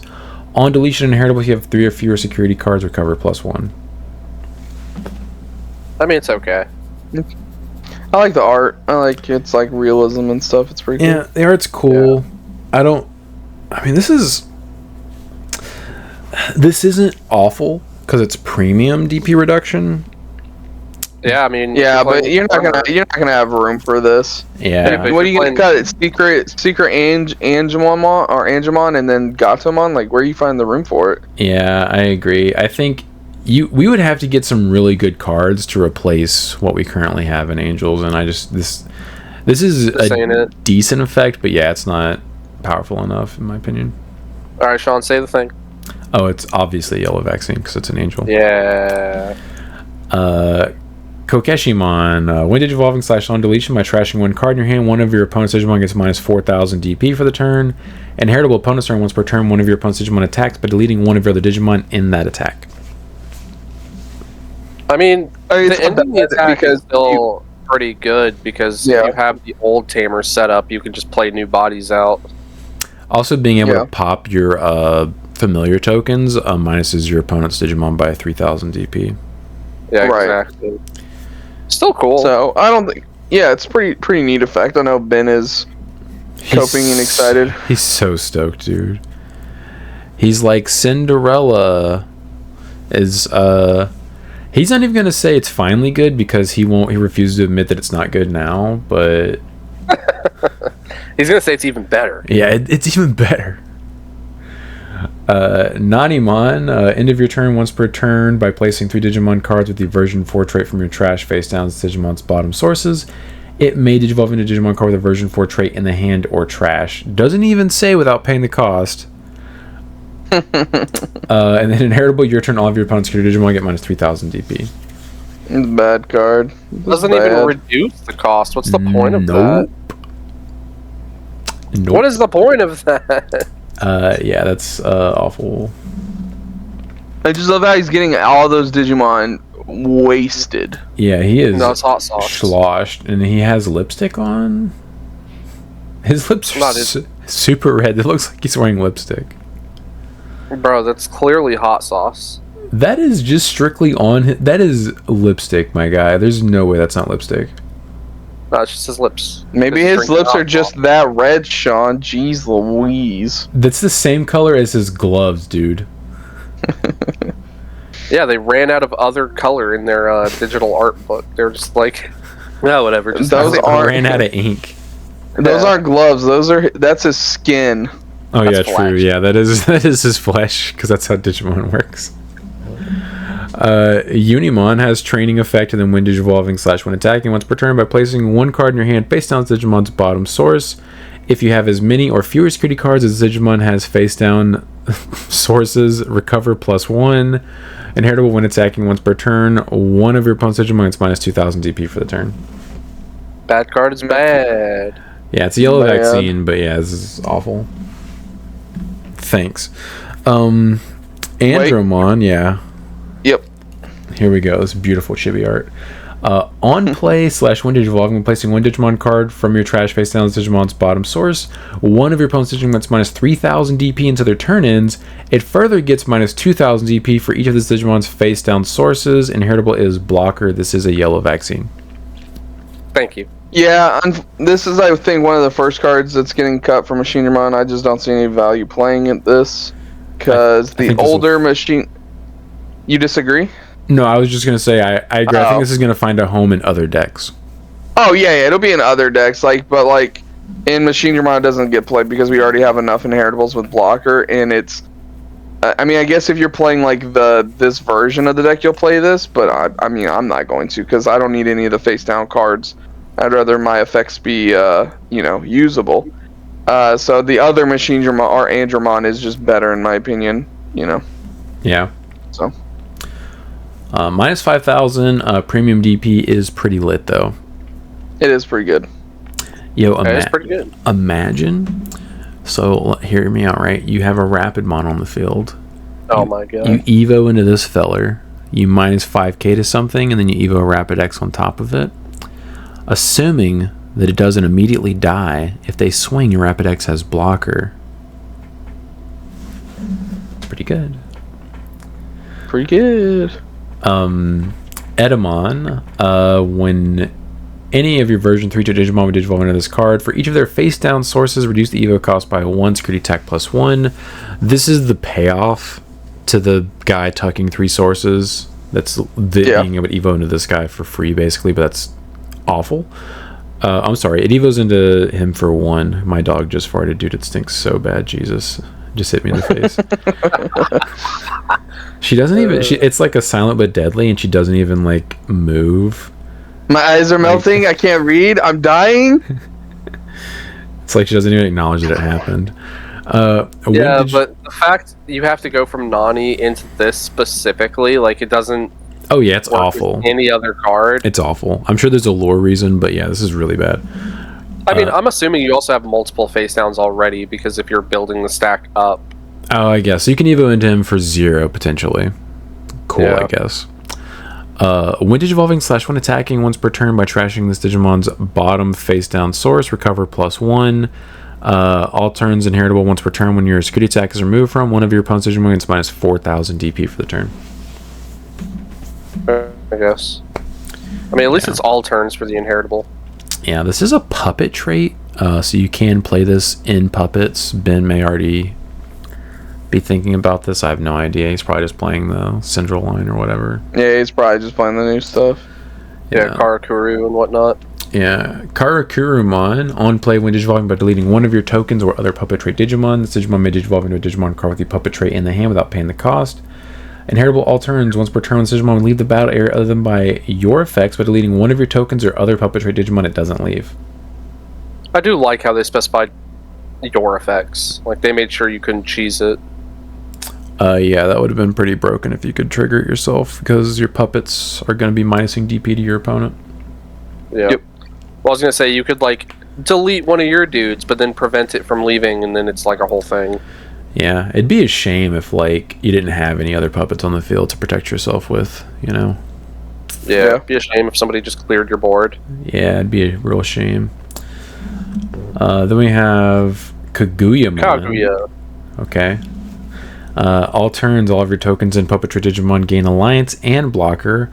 All turns, once per turn, when other Digimon are deleted, delete one of your opponent's lowest level Digimon. End of your turn, once per turn, you may play one level 4 or lower puppetry Digimon card from your trash without paying the cost. Thank God this doesn't have, like, overclock. This is still really, really good. No, yeah 100%. Yeah. Didn't we see this card, like, as the second puppet card revealed, and everybody was like, buy out all the puppets! I think the level 4 was the first one we saw. This is the one that got revealed that my Shumons immediately got bought. Like, within 10 minutes. I had Sean list my Syndrels and got a pretty nice little payday off of that. That was nice. Yeah, I wonder if those are still worth as much money as they were selling for back then. I could check. Yeah, this is obviously really good. Hilarious that it's not a Cinderella card. Not. No, it's not. Puppets are bad. Cinderella's bad. Cinderella is bad. The new archetype is a support. Or not even archetype actually support. Like, playable. Yeah, the new stuff. It's still... Yeah, it's still going for 30. Well, they were 35, I think, when... We're talking about the alt arts, right? Mm-hmm. Yeah, market price is 36, but some listings are for 32. What, did you have alt arts or those regular arts? Because I'm pretty sure... regular. I'm just looking at the alts. Okay, so the regular arts have gone down by like R20. $10. Yeah. Yeah. So yeah, they've since gone back down. Everyone who's hyped already has their stuff. Yep. Alright, Kunamon has a training effect and then inheritables piercing. Cool, I guess. Yeah. Cool. You. Palmon. On play with the top 3 cards of your deck, among them add one card with the DM trait to the hand and place one card with the version 4 trait face down as the bottom source of any Digimon with the DM trait. Bottom deck the rest. Inheritable and attack, and once per turn suspend one of your opponent's Digimon. Bad. Yeah, whatever. Palmumon. Your turn when this Digimon would Digivolve into a Digimon card with the Wind Guardian trait, reduce the Evo cost by 1. Inheritable all turns plus 1,000 DP. I mean, that's pretty good for the Wind Guardians. They have another level 3. Yeah. Yeah, Wind Guardian fans are excited. And it's an Evo reduction, so... It is an Evo reduction. Yeah, I mean, this is good for Wind Guardian, I guess, but, like, that's not a deck yet. Didn't they just get their top end? The DNA guy? Yeah, but, like, that's not, like, a coherent strategy currently. They still need more support. Yeah, that's fair. It is an archetype. I don't consider it a full deck now. Yet. Kabuterimon has training effect. On play when Digivolving by placing one card in your hand face down to Digimon's bottom. Source suspend one of your opponent's Digimon. It can't unsuspend in their next unsuspend phase. Inheritable when attacking once per turn. Suspend one of your opponent's Digimon. Yeah, okay. Okay. It should have just stunned it. It's bad that it's just during the unsuspend phase. Yo, wake me up when there's a good green card. Okay. I'll talk to you tomorrow. Kuwagamon also has training, and then on play when attacking by placing one card in your hand face down to Digimon's bottom. Source suspend one of your opponent's Digimon. It can't unsuspend in their next unsuspend phase. Inheritable's piercing. Jesus. Slightly better than the Kabuteri, just because the piercing is better than suspend. Probably, yeah. But otherwise, it's like identical. And like you said, like the whole can't unsuspend during the unsuspend phase. Cool. What if you have a card that just says unsuspend one of your Digimon? Yeah, exactly. Like, I don't understand why they wouldn't. I mean, did they think it was going to be too good? Put that on level 4? I guess. Is Tyrant just running rampant right now? Everywhere? Is it just taking up all the top spots in premier events? No, it's not. Yeah, right.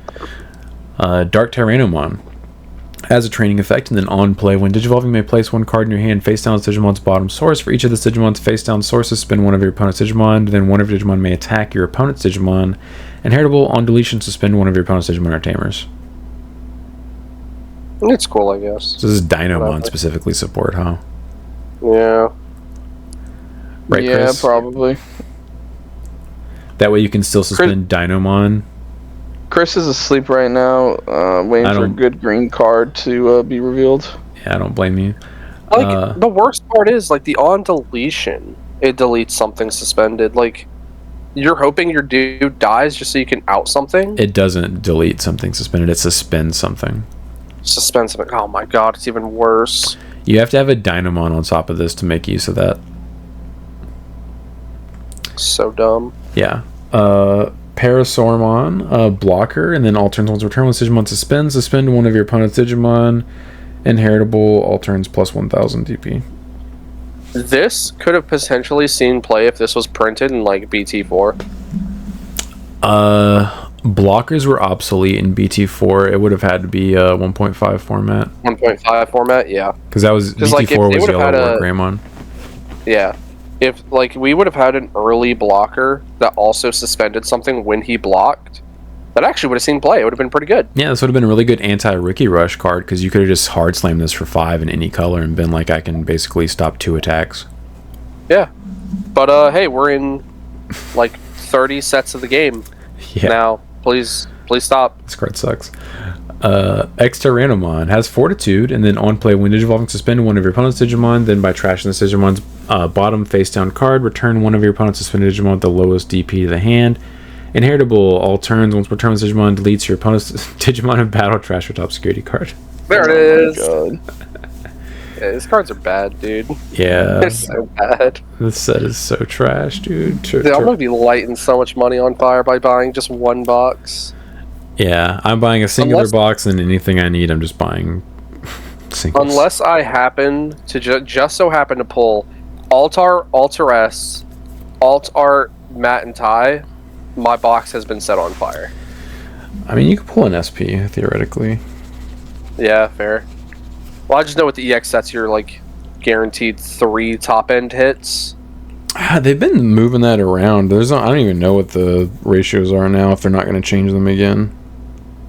Yeah, I think EX sets have been pretty consistent. It was just because we had 2.0 and 2.5 that the base set was increased to 9 hits. I think the last EX set we had, they changed it, because I think it used to be... It got to the point where it was 3 alt arts, and then a potential secret rare regular art hit. And I think they changed that. You might be right. I can't remember. I can't remember either, but I'm pretty sure I recall thinking, oh, they changed that. Why did they do that? Because I think you get less hits now, potentially. Like, your hits are... The maximum hits you can hit are less than they were beforehand. Yeah. If you know in the comments, let us know. Yeah. Teropiamon, on play, when Digivolving, suspend one of your opponent's Digimon, then one of the Digimon can't unsuspend until their turn ends. All turns once per turn. When effects suspend any of your Wind Guardian trait Digimon, the Digimon may Digivolve into a Wind Guardian trait Digimon card in the hand without paying the cost. Inheritable, end of your turn once per turn. One of your Digimon with the Wind Guardian trait may unsuspend. Yeah, so you had to wait till you get What? to level 5 to permanently stun something. Yep. It's whack. Yeah. Super whack. Metal Tyrannomon. On play, when Digivolving, by placing one Digimon card from your trash face down Digimon's bottom source, one of your opponent's Digimon de-evo one for each of this Digimon's face down Digivolution cards. Then delete one of your opponent's 3000 DP or lower Digimon. Inheritable is Piercing. So this is worded like Lord Nightmon X, to where it is mandatory how many ever face down sources you have. That's how many you have to de-evo. Yeah, because it's de-evo 1 for every, not de-evo 3. Yeah. Surprised it doesn't trash security. It's Piercing. I guess they got sick of making cards. Yeah. Yeah, this seems like, I mean, de-evo is obviously really good, but like the Inheritable I'm thinking of is just like not good for Machine Dramon. No, not at all. I'm not playing this in it. Yeah, I feel like you would, because it's not worth it just for this on play. Well, that and it's like, how am I going to suspend their Digimon? I don't have anything that suspends their stuff. Like, I guess I can, like, well, I guess Collision. We do have Collision. Oh, you mean for the piercing effect? Yeah, and we do have the Melga, or not the Melga, the Metal Greymon. So, like, I can attack into their I just don't think you Digimon. need So I guess, piercing, do you? yeah, I don't think you need to either. You'd rather just trash their security. Right, exactly. Like, we're just trying to get rid of all of their security. Yeah. Then we have Hydrussy. On play, when Digivolving, suspend one of your opponent's Digimon or Tamers, then one of the Digimon or Tamers can't unsuspend until their turn ends. Your turn once per turn when your Digimon are played or Digivolve. If any of them have the Wind Guardian trait, 2 of your Digimon may DNA Digivolve into a Wind Guardian trait Digimon card in the hand. Oh, so it's just one of those generic insert archetypes that lets you DNA card. Got it. Yep. They kind of shifted this instead of having the end of turn inheritables, which is probably better. That's hard to say, but yeah, this is okay for Wind Guardian. I don't think you put this in anything else, including Bloomlord. Yeah, I mean, Now, this is one of the. I was gonna say, I think this is better than the end of turn effect, because technically speaking, if you have 2 level 6s out, you could hard play like a level 3, and it doesn't pass turn. But then at the same time, if you have 2 level 6s out, just DNA. Yeah, it also, like, if you get your sources stripped, you could still like slam something to pass turn and still DNA. Yeah. This is okay, just an alt art. I think this is one of the few cards with like an alt art where I'm like, I kind of like the base art more. It's hard for me to tell because Sample is plastered across his face on the base art. Both of them. Yeah, it's just like the alt art here just doesn't do a whole lot for the card, in my opinion. I don't know. It's just me. Looking I at like it the simplicity. Looking at it up close, I think the alt art probably looks better if you have both of them in person. Yeah. But I can see why you would favor the. Oh yeah, the alt art's always gonna look probably better in person. Yeah, for me, I like the simplicity of the alt art. It looks like, oh hey, he's just out in the wilderness, versus the base art where it's like he's kind of has like a cosmos or something. Maybe he's in like a puddle. I don't know. It's weird. Yeah, it's the water. That's water that he just stepped in and it's rippling. Right. Yeah. So Xerneasmon has Alliance and Blocker. When Digivolving may play. Do what? There's no S in that name. No, Brandon, you. Oh my God, you. Jesus. Oh, he didn't get it. About Clearly. Pokemon. Anyway, This no S in there. freaking guy. This freaking guy. When Digivolving. Where did you even, Brandon? How would you even say it? You think that name right there is Xerneas? Do you think I'm that illiterate? I am halfway paying attention. I didn't read the name, but I was like, I didn't see an S in there anywhere. And I looked down, I was like, there's no S in there. You know, you're not wrong. There is no S in that name.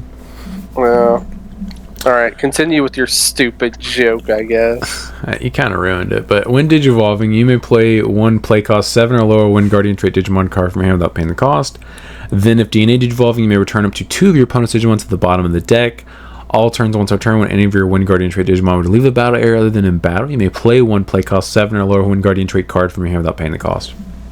Dante's off somewhere, you know. Cooking. Happy, excited. I mean, this actually, because Puppetmon Ace exists, this actually doesn't seem that bad. Because you can you first of all, you can play Puppet Ace for free, and then you can just punish them with another Puppet Ace if they try to remove one of your bodies. Yup. It's actually pretty good. Yeah, there's actually, because if Puppet Ace didn't exist, this would suck. Like, real bad. Oh, I was going to say, this is one of those boss monsters that's like, the boss monster itself is good, and you have one other good card, the rest of the deck is kind of like, yes, real bad. That is 100% correct. The rest of the deck sucks, but if you ever get this guy on the field, and you have all of your Puppet Aces in your hand, you might be able to win, maybe. I don't know. Also, this compared to, what was the other weird archetype, with the cat boy? I forget what that Nature Spirits? Or Nature Spirits. At least compared to that, I think all the cards in this archetype are at least blue-green. So it's like you can play like Davis, the Jade, Memory Boost. I think that's it. Or like you can play those cards and be like, okay, I'm not upset. I'm gonna be missing pieces, because like the Nature Spirits would have like black cards, and it's just like, at least with this one, they're like, hey, green and blue are the main colors. Like there are other colors in it, but they all typically have one or the other, green or blue. It is nice of them to learn from their mistakes, because those archetypes that are like all colors all over the place, that don't have like an in-archetype search option, are just inherently bad. Right. Yeah. It seems interesting. I wonder if someone's going to get this off, because we're getting a pre-release. Apparently that's what's going to be happening next Friday, so that'll be interesting. Or a release event, I should say. Soundbirdmon. On play with the top 3 cards of your deck, add 1 card with Negamon in its text and 1 Digimon card with Abdomon in its name among them to the hand, return the rest of the bottom of the deck, inheritable all turns, plus 1,000. Yeah, okay. Okay. Yeah. I mean, you just on-play it, tuck your level 2, and then go from there. Yeah. Eismon has Rush and Collision. On deletion, you may return 1 Digimon card with Negamon in its text from your trash to the hand. It has Assembly -3 with 4 Eismon Scatter Mode. And then inheritable all turns plus 1,000 DP. Man, imagine on you guys. One of the Eismon is limited. Yeah, one of them, yes, one of them. We have more than one now. Imagine printing a 7 cost level 4. That's crazy. Yeah, I noticed that. And I was wondering why it was so expensive, and then read the rest of the card, and they were like, we don't want to make this too good. Yeah. You could just make the assembly like less of a reduction. I don't understand. Like, this deck's going to be just so bad. Eismon Scatter Mode. You can include up 50 copies of this card in your deck, and then on play, by trashing 1 card with Negamon and its text from your hand, draw 2 inheritable plus 1,000 DP. So that's why it's 4 scatter modes. Okay, because I was like, if you have to have all 4 of these in trash. That seems so bad. I forgot this was another rule card. I just love how they keep doing this to black. I love this. Like giving them bad archetypes. It's just like they're like, hey, we're just gonna make this really weird, very focused deck where you can't. Yeah, super niche deck. It's gonna be slow. It's always black. It's always. Are you saying it now that the Eater deck is gonna be black, or do you think Eaters are gonna be good? No, Eaters no. Yeah. I think the base will be black, but I think the Eaters themselves will be like white. Well, no, the base is going to be Arata. The Tamers. All of the Tamers. I guess all the CS Tamers. Well, I mean, not all of them. You're going to have the guy who got accidentally revealed that they, for some reason, deleted. He's like one of the main antagonists from the games, like Suedo, or however you say his name.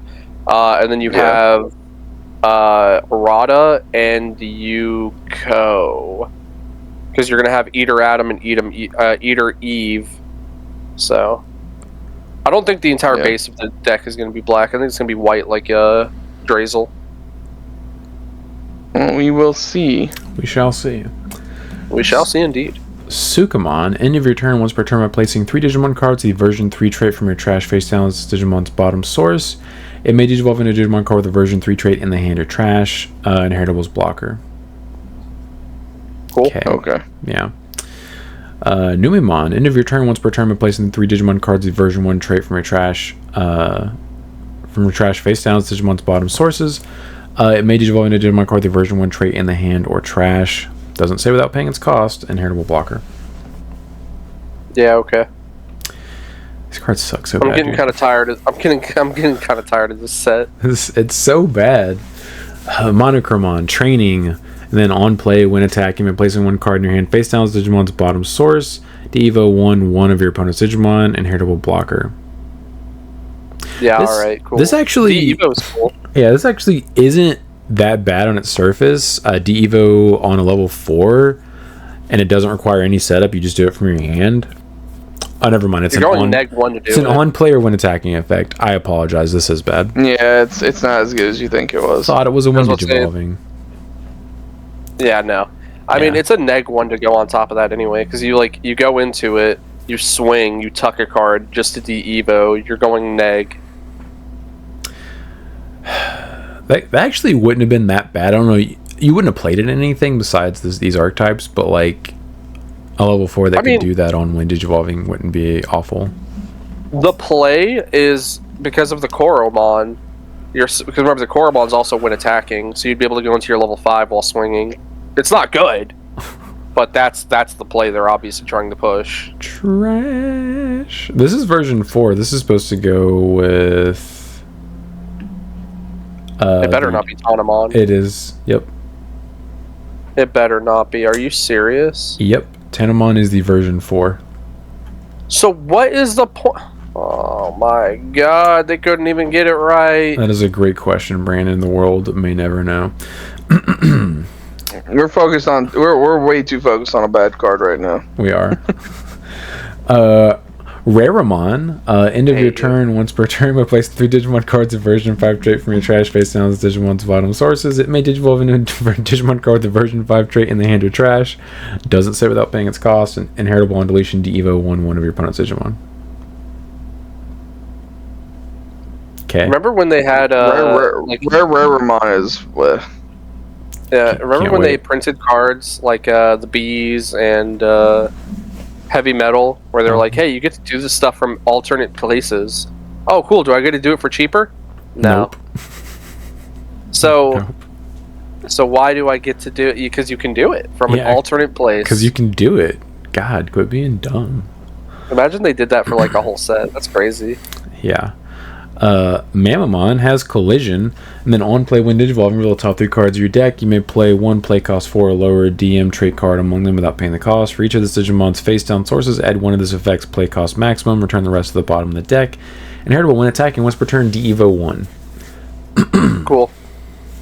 Yep. We're only playing it for the inheritable. Yeah, I mean, who's playing this for an inheritable? Machinimon. This is a mutant. How? He's not a cyborg. What? Houseway. Yeah, he's a mutant. He's not a machine or a cyborg. He's a mutant. Yeah. Never mind. Alright, card's trash. Next card. Yeah, you thought. I did think. Yeah, I literally did think. You're going to tell me there's a level 5 black Mommymon card that's not a cyborg? Correct. Okay. I don't know what to tell you. Thanks, Bandai. Alright, Sean, you know what to do. Raramon, on play when digivolving. Raramon. Or Rarimon. Yeah. There you go. On play when digivolving, D-Evo 1 of your opponent's Digimon. On deletion, you may play 1 level 4 or lower Digimon card with Negamon in its text from your hand without paying the cost. For every 2 Negamon in your trash or your Digimon sources, add 1 of this effect's level maximum. Inheritable alternative return when attack targets change. If this Digimon has Abaddon in its text, Abaddon in its name, it unsuspends.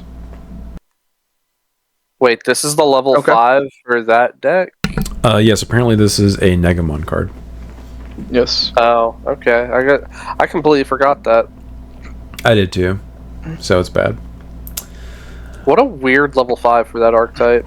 Yes. Abaddon. He just doesn't fit in the vibe of the rest of the archetype at all. He doesn't. Whatever. On play when digivolving, if there are 4 or more total Negamon in your trash and your Digimon sources, you may play 1 Abaddon core from your hand or trash to your empty breeding area without paying the cost. End of all turns. Once per turn, by placing one level 6 or lower Digimon card with Negamon in its text from your trash as the Digimon's top source, delete one of your opponent's Digimon at the same level as the placed card. Assembly -6 with 4 Negamons. Yeah, 6 bad. Yeah, it is. You can. The payoff is playing this guy for 5 memory if you have the setup. Yeah, I mean, Abado Car is obviously like the big dude you want to get out, but like, what are we doing here? Yeah, this seems What like are we it's doing here? hot garbage. Hyandramon Ace. On play, when Digivolving, by placing one 8000 DP or lower Digimon card as the bottom security card, trash your opponent's top security card. All turns, once per turn, when any of your version 3 trait Digimon would leave the battle area by trashing your top security card, they don't leave. I mean, the all turns once per turn is pretty okay. Yeah, this guy's a yellow vaccine. Just wanted to mention that. Yeah, I remember this card. Sean liking this card. It's actually not that bad. It has built-in protection on an ace card, which is pretty cool, and it has like really, really good protection because it includes your effects, battle, right? And it gets to put a card in security and trash your opponent's top. Like, you can potentially tuck your own stuff to trash your opponent's top security card. Yeah. Like, you could re-put a Gatomon in there. Yeah. Just so you can trigger off another Gatomon and get to play it out for free again. It's like pretty cool. Love it. Yeah, this actually isn't awful. I don't know if it'll be played in anything. I'm sad that it's just rare. Yeah, I was gonna say, I just don't think it's better than any of the other level 6 aces that, you know, most of those decks already play. If you go back and just play like actual yellow vaccine and not just angels, I think you could get room for this. Yeah. Then we have Abaddamon Core. The alt art looks really sick. Dude, it's such a shame this deck sucks because these cards genuinely look sick. Yeah. Breeding opponent's turn. When one of your opponent's Digimon attacks by returning 4 Negamon from your trash or your Digimon sources to the bottom of the Digi-Egg deck, this Digimon moves to the battle area. Collision, Piercing, Security Attack +1, Reboot, and Blocker. When moving / when Digivolving / when attacking, not once per turn, by placing 3 level 6 or lower Digimon cards with Negamon and their text from your trash as Digimon's top sources, delete all of your opponent's lowest level Digimon. If only this card was good. Or this deck, I mean. If only this deck was good. Because this card right here is actually lowest level. Just delete all Digimon. Because you can't have nice things. Okay, I guess Brand's right. You are deleting. You're doing it. You're not doing it 3 times. You're only doing it twice because you're either Digivolving or you're moving. You can't do both. Or you're moving. Yeah. Yeah, you can't possibly move and Digivolve and attack in the same turn. Unless you get just delete somehow, all Digimon. But delete all Digimon. It should say delete up to the number of cards placed. I feel like that would. I mean, to be fair, if your opponent has multiple levels, like, you're clearing off a good bit of their board because he's also forcing them to block with Piercing. Yeah, if you have you've already lost at this point anyway, so. Yeah, you're dead 3 turns ago because it took you 10 years to get all of your Negamons in your trash. Yeah. Such a shame. This card's so cool looking. He looks like this would be what Duskmon's true level 6 would look like. He's got all the eyes, he's got the sword hands. Yeah, he looks pretty cool. God, I love his art. Yeah. You're gonna pull one now. Hope you know that. You just Hey, I'll be okay with that. That's a cool collection card. I got the alt art Don Devimon. He's sitting there looking like Venom. I was okay with that. Sag. Gazimon, on play with the top 3 cards of your deck. Among them, add 1 card the DM trait to the hand. Place 1 card the version 5 trait. Face down is the bottom source of any of your Digimon. Bottom deck the rest. Inheritables retail. Yeah. Okay. Cool. Okay. Yeah. Ogremon, training. When Digivolving / when attacking, once per turn, by placing 1 card in your hand face down as Digimon's bottom source. Delete one of your opponent's level 4 or lower Digimon. Inheritable when attacking, once per turn, draw 1 and trash 1 card in your hand. At least it's not capped. You can just do it anytime. Yep. I mean, it's once per turn, but, you know, they learn their lesson by not giving stuff once per turn. Yeah. This is whatever. This sucks. I don't know. God, this set sucks so bad, dude. Devigramon has a training effect. When Digivolving / when attacking, once per turn, by placing 1 card in your hand face down as Digimon's bottom source, draw 1, and then inheritable on deletion, delete 1 of your opponent's level 4 or lower Digimon. Bad. Okay. Devimon has training, and then when attacking once per turn, replacing your deck's top card face down with Digimon's bottom source. Delete one of your opponent's level 3 or lower Digimon. For every 2 of this Digimon's face down sources, add one of those effects to level's maximum inheritables retail. Cool. Bad. This set's so disappointing, dude. Skull Greymon. On play, when Digivolving, for each of this Digimon's face down sources, trash the top card of your deck. Then you may return one DM trait Digimon card from trash to the hand. On deletion, you may play one level 4 or lower DM trait Digimon card from your trash without paying the cost. Inheritable, on deletion, you may play one level 4 or lower Digimon card with a DM trait from your trash without paying the cost. Why is this one version 2? That's so weird. Because like the version Probably 2 because so he far was- has been... No, because the version 2 so far has been like Gabu, Yeah, it's Tsunamon. Anja, Kabuteri. He should have been version 1. That's what Agumon Evo's into. Well, never mind. yeah, but- I didn't have the original Digitama or whatever the hell, so I don't know. I was gonna say you gotta remember these are based off of the little Digivices, so maybe because that was before like the show even like and all that started. Yeah. Still, if it's called Skull Greymon, I expect it to be in the VPET that has Greymon. That's a good It point. might not even been called that then. They were just like little V-pets. They might not even had names. Huh. That's a good point. Whatevs. Yeah. Digitamamon has Scapegoat, and then when Digivolving / when attacking once per turn by trashing this Digimon's bottom face down source, you may play one play cost 4 or lower DM trait Digimon card from your trash without paying the cost. Inheritables Alliance. Yeah, whatever. The next card's the best card. I mean, this card's cool because, look, it made Greymon go to the dentist. That's He true. broke-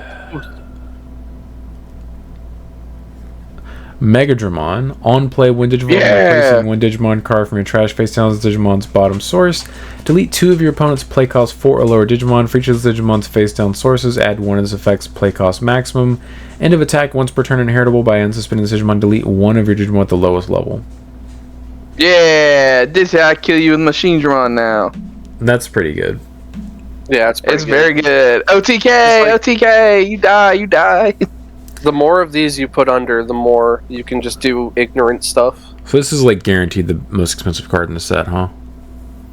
No, this Probably, literally kill like you OTK with Machine Dramon now. I get it, dude. You OTK with Machine Dramon. You kill. Are you also pull playing out Omni X? I can. Can Why you? not? Can you Digivolve on top of Black? No. Well, I assumed are you not playing Chaos X anymore? Oh yeah, no Chaos. Yeah. So yeah, those are red. Yeah. So yeah, you just die. We'll see. You just die. We'll see how many turns it takes you to get Yeah. set up. I was gonna say we'll see how long it takes, but I'll get there. I'll get there. freaking get there. Don't you let me live 5 or 6 turns Yeah. without me doing anything. Hey, you better not let me play the game. Yeah, you better. Titamon Ace has Scapegoat, and then on play when Digivolving, you may play one level 4 or lower DM trait Digimon card from your trash without paying the cost. All turns, all of your version 4 trait Digimon gain blocker and retail. Okay. It's okay. I mean, we talked about this when it got revealed. Like, it's cool that you're playing a dude, and that dude can just block and retail, but he himself is not removal. Yeah. Ty and Matt. On play, may return one Digimon card with Greymon, Garurumon, or Omnimon and same from your trash to the hand. If this effect didn't return, draw one. All turns when any of your Digimon are played or Digivolved by suspending this tamer, gain 1 memory if you have a Digimon with Greymon in its name. Then gain 1 memory if you have a Digimon with Garurumon in its name. This card's only good because its alt art is beautiful. Yeah, this is inferior to the original BT17. Yeah. God, dude, if it would have just been on play start of main. That's all they needed to do to make this card playable. Mm-hmm. That's all they needed to do. That's how I feel about BT14 Ty. As if they wanted to be playable, if it had an on play as well as start of main, it would have been playable. But Yeah. Mirai, I think like what they should have done is they should have made it be on play start of main, but the adding a card from your trash should have been mandatory, and that's the only like drawback. So if you can't draw nothing in your trash to grab. I would have been think it's how you fine if they balance just it. kept it as optional. Yeah.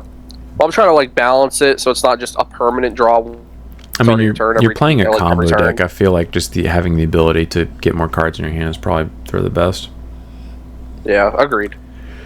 Mirai, on play over the top 3 cards of your deck, add 1 card with the Puppet or Liberator trait among to the hand, return the rest to the bottom of the deck. Your turn, when any of your Digimon digivolve into a Puppet trait Digimon by returning this tamer to the bottom of the deck, you may play 1 Arisa or 1 Puppet trait Digimon card from your hand without paying the cost. Or, I'm sorry, with the play cost reduced by 3. Jesus, imagine. No, let me play my level 6 for free. That would have been pretty good. I mean, quite good. Yeah, so Ben's excited She about seems this. alright. I mean, yeah, she seems alright. Yeah. I mean, it's a searcher, and that's like really good. Yeah. Yeah, I mean, Yeah. she in herself is not a bad card. This is how they should design tamers moving forward, but... Yeah, agreed. Analog Man. He's a memory setter, and then your turn, when any of your play cost 7 or higher Cyborg Machine or DM trait Digimon are played, by suspending this tamer, draw 1 and gain 1 memory. Then you may place 1 card from your hand face down at any of those Digimon's bottom sources. See, I so desperately do want to play this card, but don't all at the same time. Because, like, yes, it's a memory setter, but then after that, it's just kind of like... What else do you do? It's so close. It's almost so close to being good. With like the same thing with like Cool Boy with Omnimon, or you know with Royal Knights, where it's like it's so close, so close. I mean, that's actually. But then you get to the, but then you get to the rest of the effect, like gain memory, draw a card, cool, and then it's like all right, just tuck it. It's like Tuck a card face down. you know. What? Yeah, I would just rather stick with the old Oh, it analog does take man. a face down. Sorry, Yeah, if it was face, trust me, if it was face. I was Sean, wondering. I was I'd like, be, this seems really good. I'd be cooking. completely Yeah, I'd be blanked on the like, face oh of yeah, the- this is definitely. Okay. But like the other analog man helps you. You know, it also gains you memory, but it's like you're digging further into your deck. You know, it's like I just feel like unless you're playing specifically this version of the deck, which I just think is wrong, you just stick with the old analog man. Yeah. I see no reason why to come off of it and not play, you know, the older version. The art looks cool. The art looks very cool, yes. I mean, I wish the other analog man had it. The normal he does art look a little looks like creepy. actual butts. Yeah, it's very, very creepy. Then we have Analog Youth. Start of your main phase, you may place 1 card from hand face down as any of your DM trait Digimon's bottom source. Your turn, when face down cards are placed as any of your Digimon's sources. By spending this tamer, gain 1 memory. Then if you have 7 or fewer cards in your hand, draw 1. Opponent's turn, all of your Digimon with face down sources gain reboot. So dumb. Like, I get you're supposed to be, like, recycling. You're, like, you know. It's just so dumb. Alright, whatever. This is...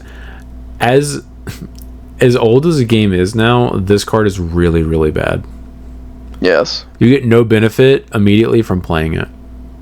None. So butts. And the payoff isn't even that good. Nope. Yeah. Meat. Best card in the set. Yeah. Main, draw 1, then place this card in the battle area. Main, delay. By placing 1 card from your hand face down as any of your DM trait Digimon's bottom source, it may digivolve into a DM trait Digimon card in the hand with the Evo cost reduced by 2. Security effect, draw 1, then place this card in the battle area. Realistically, this card's also bad, but the art goes hard, so. Yeah, I mean, obviously, Yeah. this card's only bad because you have to be playing one of these DM archetypes in order to benefit from it. I think if they would have That's unlocked also- this to any archetype, I think this actually would have been pretty good. It's also Just like a me. draw 1. Yeah, it literally just would have been a training card. Yeah, but I'm saying, like, instead of searching your deck and drew a card, and you still tucked something face down, but you could do it in, like, any deck, it'd been pretty cool. Yeah. If it would have just said, like, if you don't control a meat on the board, you could play this card with ignoring the color requirement. If you don't already have meat in play. Yeah. Protein. Main, draw 1, then place this card in the battle area. Main, delay. By trashing 1 of your DM trait Digimon's bottom 2 face down sources, it unsuspends. Security, gain 1 memory, then place this card in the battle area. I mean, this is okay for a DM trait deck, but, like, who cares? All right, Brandon, It's I'm the calling it meat. right now. Someone at locals, I'm going to say Caleb, is going to build a DM trait deck, and you are going This is to 1,000% going to be in it. you are going to lose because this is Because going of the to security effect. steal turn on you. Yes. Yeah, 100%. It will happen. It is an inevitability. File Island. This is a field spell. Security all turns is a face-up security effect. All of our DM trait Digimon get 1,000 DP for each of their face-down sources. Main, add your bottom security card to the hand, then place this card face-up as a bottom security card. The security check effect is you may play one play cost 5 or lower card with the DM trait from your hand or trash without paying the cost. It's a What a play joke. cost player. That's so bad. I thought it was going to be. Yeah, that's what's there. Yeah, that's why I hesitated, because normally it's a level 5. I mean, this can play Tamers, but who cares? Yeah, it's your last. It's your last security, card. yeah. This seems It would be bad. different if it was your top one. Like Yeah. I'd get that. It's like, oh, okay, now, but like this is your last one. Yep. Oh yeah, let me You play a better kill me. I Garurumon. got yeah, I got a 5 cost Digimon coming out. Yeah, let me play a Garurumon. Then That's gonna stop you from killing me, right? Right? Right? Alright, so we have Machine Dramon. I think the 1-star looks better than the 2-star. Oh, I like agree. I mean, the effect one of where the name. I was gonna say I agree with Brand with that, but like I like how if you take all the alt arts, like it makes that art, like just knowing that's really cool. I just like And the the 2-star coloring. Yeah. Yeah. The 2-star just doesn't do anything for me. Yeah. I agree. I think Let's the just say 1-star is the best one. I wouldn't be upset if I pulled either one. I'll I'm- say that. I'm Yeah. sure, yes. I wouldn't either. I mean- I'd sell it. I just don't understand why they made it like black and white with green background. Because like they even took the color away from all of the text. So weird. Yeah. Looks interesting. Machine Dramon. On play when digivolving, when attacking, once per turn, by placing one level 5 Cyborg or version 5 trait card from your hand to trash this Digimon's top source. Activate one on play effect on the place card as an effect of this Digimon. All turns when this Digimon will leave the battle area by trashing its bottom 2 face down or Cyborg trait sources. It doesn't leave. Assembly -6 with 4 level 5 Cyborg trait Digimon cards with different names. When this would be played by placing the specified cards from the trash under it, reduce the play cost. See, here's my issue with it. Okay. I just don't think it's better than EX1 Machine Dramon. I just don't think you play this over it. I would just rather have the DP protection because, like, I mean, this loses the DP minus, right? Like, am I wrong? Yeah, they no longer, if you're not playing EX1, they no longer have protection versus that effect. I Yeah, will like- say the ability to continuously activate the on play effects is pretty sick. Right, that's like the reason why you would want to play this is Yeah. for that reason. But like, I think a lot of the level 5s, the older ones specifically, don't have on plays if I remember them correctly. You Most of them are like, you would be abusing the newer ones. yeah, if you were playing this one in this version, yeah, I think it's better. But we're realistically only playing like 2 of the new cards out of this set, which is the Mega Dramon and then the Security Attack +1 Metal Greymon, I think. Yeah, I mean, it just depends on the format, I think, because like right Yeah. now, like what yellow decks are running. Everything you bring. So like, Nah, he's playing Magna DNA. imagine, Yeah. imagine I'm not there. What yellow decks are you gonna have to worry about? No, I agree. But I think isn't it also cheaper to play EX1 Machine Dramon? By 1 memory, but you also get Right. boned by memory cuckers. Yes. Also, I think correct me if I'm wrong, but Assembly is specifically from the trash too, right? So you can't Yes. suck from hand. yes, it's specifically from the trash. Yeah, so it's more restrictive that Which- way too. Yeah, Machine Dramon is from hand or trash. EX1 at least. I will say I think this effect is pretty strong because your Chaos X Yes. would be able to continue to do it because it gains this effect. Right. I like both. I'm gonna have to obviously test both. I think when I first build the deck, I'm just gonna have EX1 Machine Dramon. Like obviously, I'm still gonna have these. But we'll see. Because the problem is that you go into Chaos X or you go into Chaos Dramon and then you go into Chaos X. So it's like, you know, But hopefully by that point they're already dead, so maybe hopefully it doesn't matter. We'll see. I mean, you've been sitting here going like, we're just gonna kill him, OTK, we're gonna kill him. This card doesn't have protection against DP neg. I mean, yeah, but like, what yellow decks are popular right now? Armor bunnies. Armor bunnies. It's such it's a popular tier 1 strategy. Everyone's playing it. I don't know why you guys didn't prep for it. It's clearly tier 0. This last bad card. All right, this. Yeah, I just don't like this. Hey, dude, I just don't like this card. It's an odd thing. It is.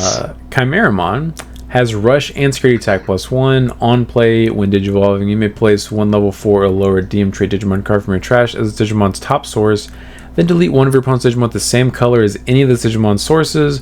If this Digimon has 6 or more colors in its Digivolution cards, instead delete one of each of your opponent's Digimon with different colors. All turns, this Digimon gets 1000 DP for each color in its sources. Assembly -7 with 7 level 4 DM trait Digimon cards with different names. When this would be played by placing those cards under it from the trash, blah blah blah. Alright, so real quick, guys. 3 memory potentially. So real quick, guys, what would you guys say is the average number of level 4s in most decks? 10 to 12? Yeah, I was about to say 12. I'd say 14 at the high end, 8 at the low end. I get where you're going with this, but I do want to say if you were playing this archetype, you're going to be playing an abundance of level 4s. Yeah. Yeah, I know, but like this is a specific. Again, this isn't something you just splash. This is a specific assembly strategy. is just trash, though. Yes, but most of the effects, if you remember, trash your sources. Yeah, that's fair. This is such a bad secret. Yeah. This might be in contention for one of our worst secrets ever. I think this at least has like an archetype around it. The thing is, it doesn't, because every DM trait is almost always exclusively locked to its version. This requires you to be playing every version to get all the colors possible. What deck are you building for this? What is happening? That's a good point, yeah. I mean, you could play Analog Youths. Oh my god, I can draw one card. Sean, why are you trying to defend this card? This card's so bad and you know it. I agree that this is not good. This is a terrible payoff for probably a bad strategy up to this point. Other Chimeramon, OG Chimeramon is leagues better than this card. I honestly don't know why I'm coping. I don't know. I have no dog in this fight. Build this, Sean. I build this. I'll build it at pre-release if I pull this card, but other than that, this okay, exactly. My hands. Yeah, this card does suck. This payoff actually doesn't seem that bad if you get like the full effect, because you just get to basically try to nuke your opponent's board. But yeah, you'd have to be playing like, what the hell are you playing if you? Well, you're dead by the time you can get to this. True. Yeah. It's such a weird card. So, I just want to cast our minds. Yes. Back to when we first started getting reveals for this set. Remember when we were like, oh man, I bet you the payoff's going to be something cool, like flip up all your face down cards and you get something really cool. And now we're looking at the end of it and we're just like, oh, it's just bad. The payoff is exactly what it was. There was no payoff. Yeah, exactly. It's like that meme of the astronauts. Like, imagine the Machine Dramon said, like when he comes out, flip all of your face downs face up. Yeah, that was one of our theories. Yeah, that would be awesome. Yeah, like imagine it did something cool like that, and instead it's just like, no. Imagine there was an actual payoff to doing any of this stuff that requires a lot of work. 100%. We all thought eventually one of these cards was gonna say, flip all your face downs, or flip, because that makes so much. That makes so much sense. Like all this build up, like imagine you're building an entire Machine Dramon deck, and you go into Machine Dramon, and it's just like activate one of your on plays, which would tuck more, and then would say you can for however many cards you have flip them up. That would make so much more sense. But no, like, those face down cards stay face down. Yeah, it could say something like for every card you flip face up, reduce the play cost by insert this amount or something of not reduce Right, play cost, or reduce the something. Digivolution cost. Yeah, Yeah, or jokes something. on us for assuming this would have made sense. This is like a 1 out of 5 set. 2 out of 5 just because I'm getting Alter S and he's beautiful.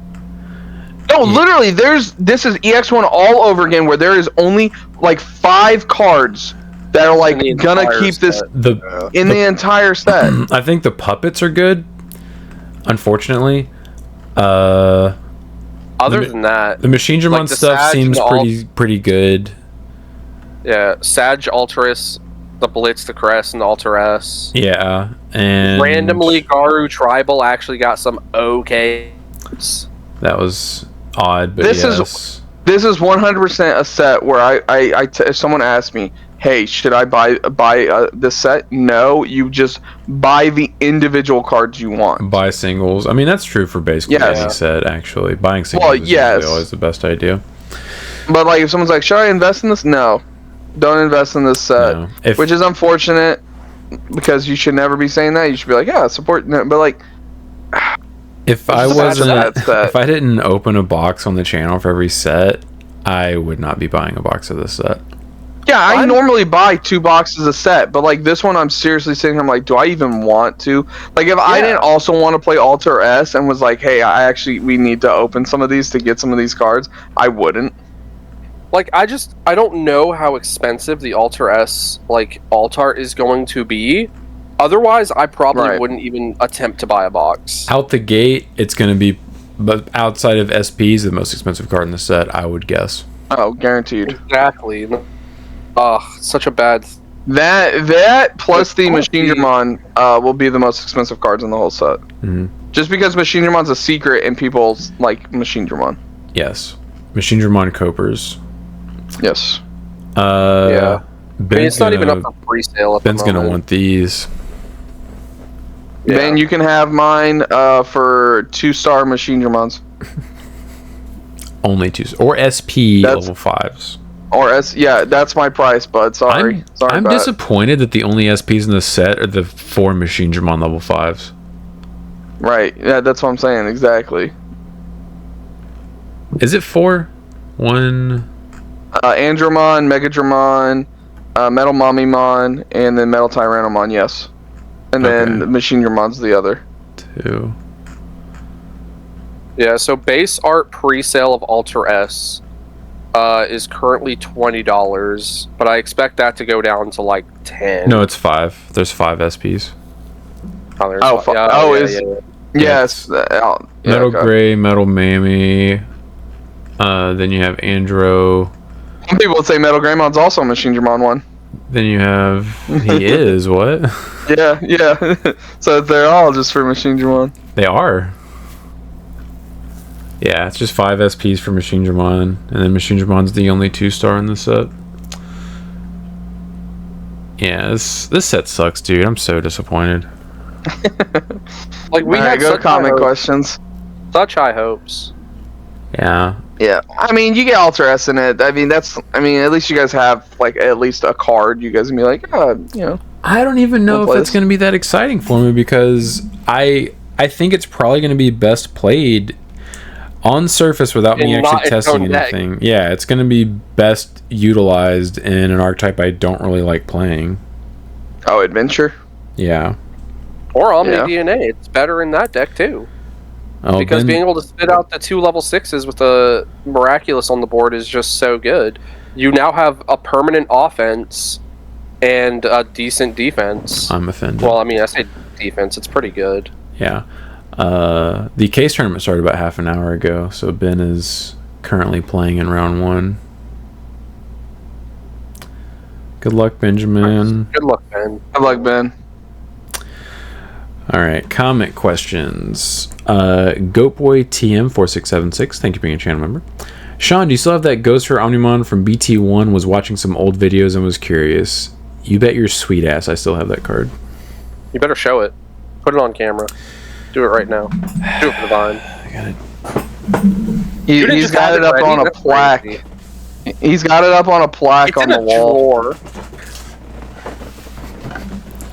Yes, Is it in the box? Yeah. I mean, you probably have it in the top loader, so.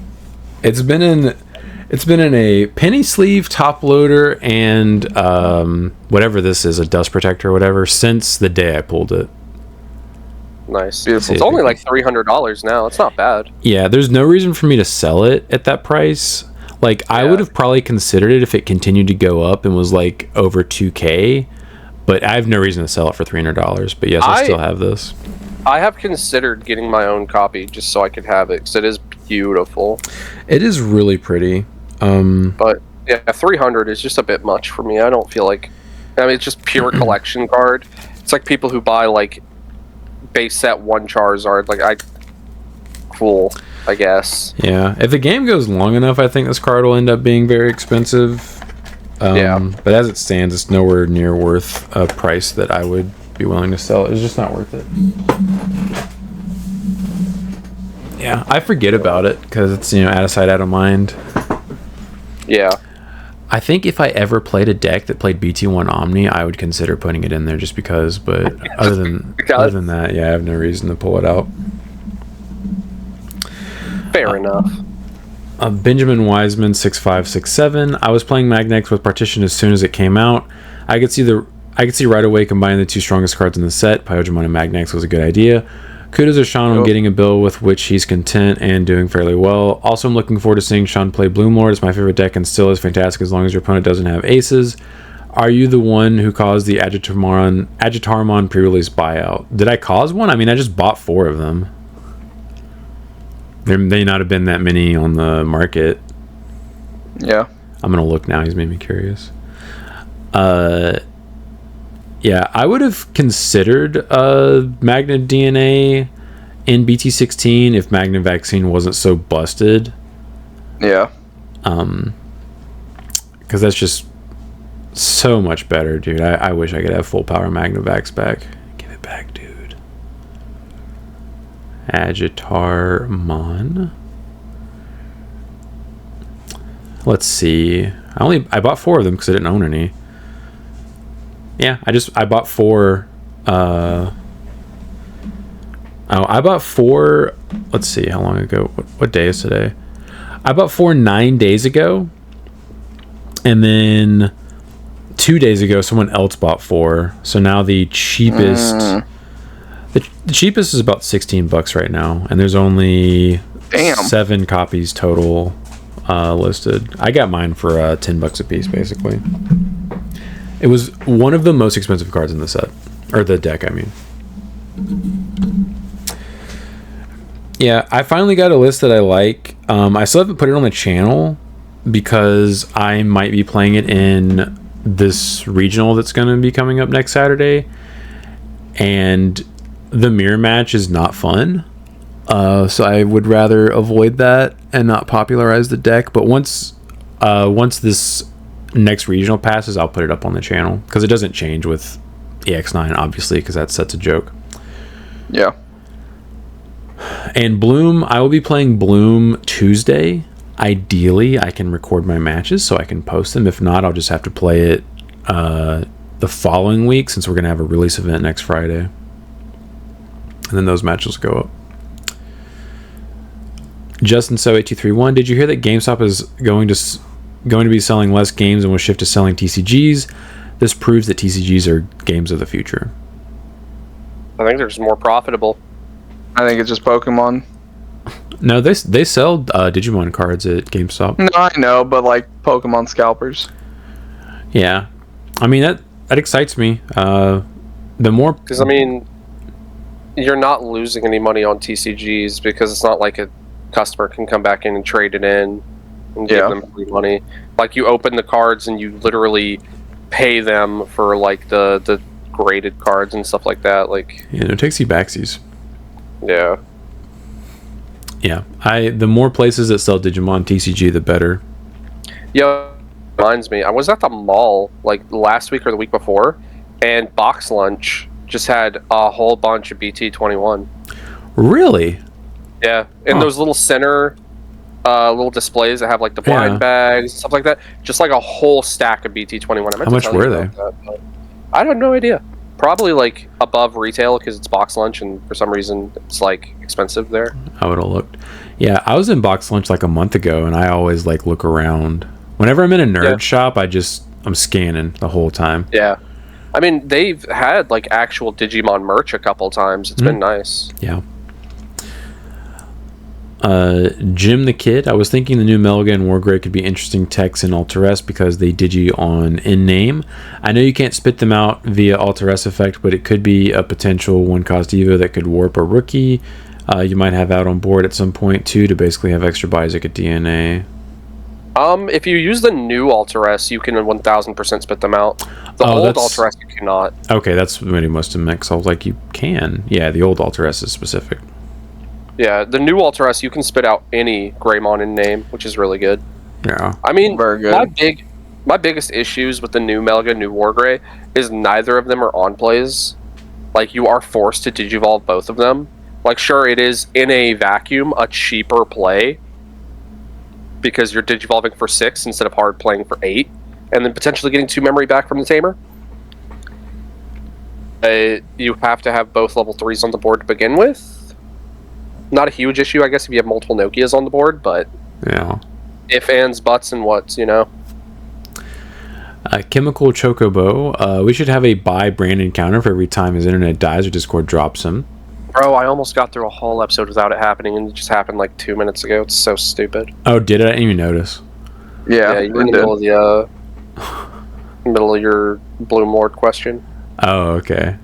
Bro, just let me have my fiber, please. Let me have it. If we're doing something and your thing doesn't actually full leave the call, I don't notice.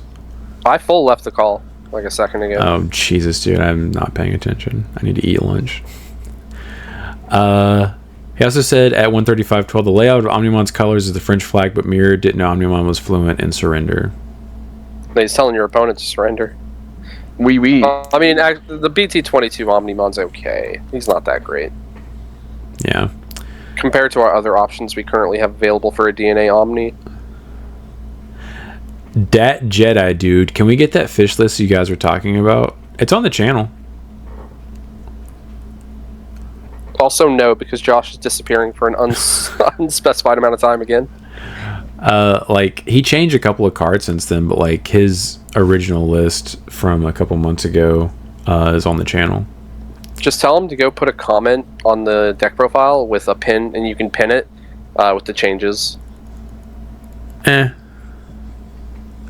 a lot of work. I mean, Josh, you listen to the pod. Go do it. Yeah, or Josh, you can hear me out, show up again, and I can just do a new deck profile. Yeah, right. Michael Grindy 6913. No master support. I just want a decent level 3 that maybe searches. Level 4 Goddard that brings out a Mirror for free. Even if you have a Mirror already in play and some kind of protection for Massey and or Partition. Literally all I ask for, and maybe a memory setter Mirror. You're asking for a lot, bud. Yeah, I'm only asking for like peak everything. Peak support at every level. Everything that Vmon and Imperial gets, that's what I'm asking for. Yeah, I think if she had Partition, that'd be so good, but they just don't want to do it. They're afraid, dude. They're scared. Yeah, well, you have the next best thing, a 3-cost Mirror that doesn't do anything until the next turn. Yep. That's actually better for a different deck. Yep. Oh, man. Warrior NK. For the uncles working at Bandai, the next survey should allow a decklist submission for the most original, interesting deck to be included in a future Liberator chapter. God, that would read the Liberator stuff. That'd be pretty cool. Imagine, I think it would be hilarious if they did that and it was just old school Numemon. Like, really good Numemon. Tier 1 poop deck. Yeah. Oh, God. Adaptive reasoning. My conspiracy theory is that Galanex is blue because Takado's shirt is blue. Red is obvious. Yellow makes sense. Holy Warrior. Blue, shirt matchy. I mean, that's as good a theory as any. Fair. Yup, that's my headcanon. Yeah. That's funny. That one Larry dude. If he was TS trait, you could. Sadly, he is CS. What were we talking about at that point? The promos. I don't know which one we were talking about. see which... Aren't they all TS trade? Yeah, those all should be TS. I'm going to check. If one of them is randomly CS trait, that'll be pretty funny.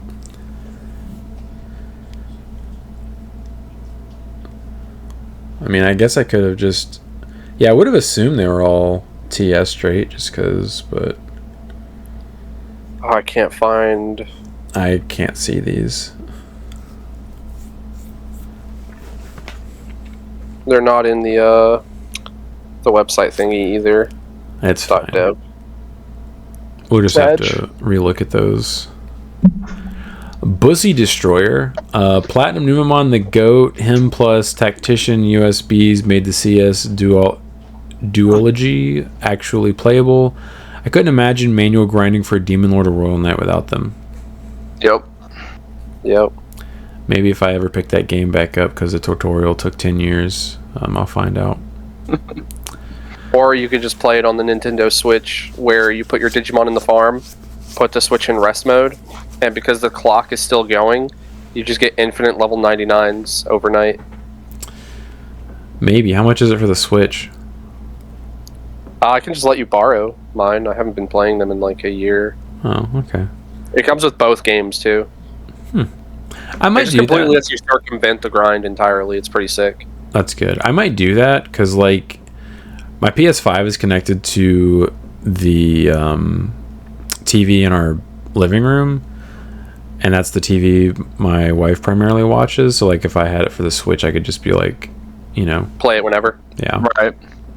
Yeah. That's how I like playing my RPGs like that, because I can play it just on the go. Oh, I'm laying in bed watching a movie. All right, cool. Or, you know, pooping, whatever. Yeah.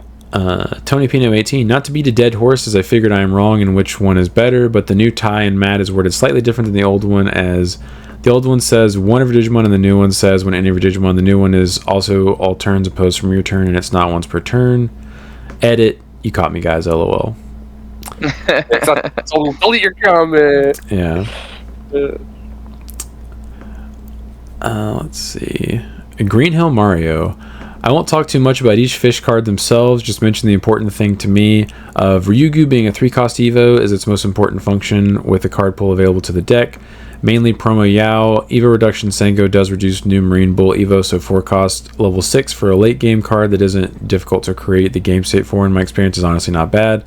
Think 1.5 weeks from now we'll see an SR for the deck, so maybe it's better past just locals.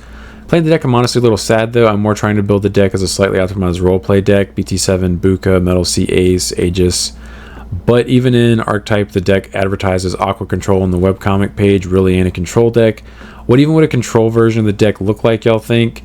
Though going to 8 memory because managing to DNA into Aegis with Ryugu Metal Sea with end of attack memory gain inherits did make me a sin for a bit, so maybe I don't even bother with control. Yeah, I don't...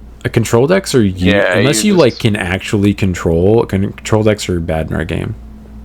Yeah. I'd just rather do what Josh does and kill people with fish. Yeah, just promote and kill through 5 security. Yeah, I spoke to Josh about the new stuff and he said it's all bad. So he is the local fisherman, so I'll just take his word for it. He is the local Mako Tsunami. That's probably where he went. He is married to the ocean. He had to go visit. Yeah. Mathabel 5236 for the Blackware. I think it's really meh. It doesn't solve any of the problems the deck has. Maybe the rest of the support will be better. The Omni cards are weird with the Omni, it's just okay at best. Or the Omni cards are weird, the Omni, it's just okay at best. If you do what they want to do, it's a bottom 4 and then delete something after, but all of that depends on how the rest of the support will do. I think Nokia, it's an expensive tamer, but she also plays on player rookie that could search, and she is a setter, so the best case scenario is you go second. Your opponent leaves you at 2, play Agu down, either BT17 or BT21, play Nokia for 5, leave your opponent at 3. Play the Gabu Searcher, and whatever piece you're missing, your opponent does his turn. You start at 3, push up your rookie, and you play one more rookie with Nokia, and then use this new Melga. Paying 6 Evo to Evo into your Agu into Wargrave, and then DNA into new Omni in bottom 4, then hit delete something if they have anything. And 1 trash and 1 check, you have an Omni with Decode. Your turn 2, but turn 4 overall, and you leave your opponent at 3. It all depends on the rest of the support to see how the deck plays. Yo, how many Agus and Gabumons did you open with? All of them. Hold on. Not only Right. that, I thought the Nokia said you could only play one if you only have one other Digimon, right? No, you have to have one or less. So Yes. you promote Right, that's- and then you get to play one. Yeah, Yes. but he said on his turn he played one, and No, then he he played was- another one.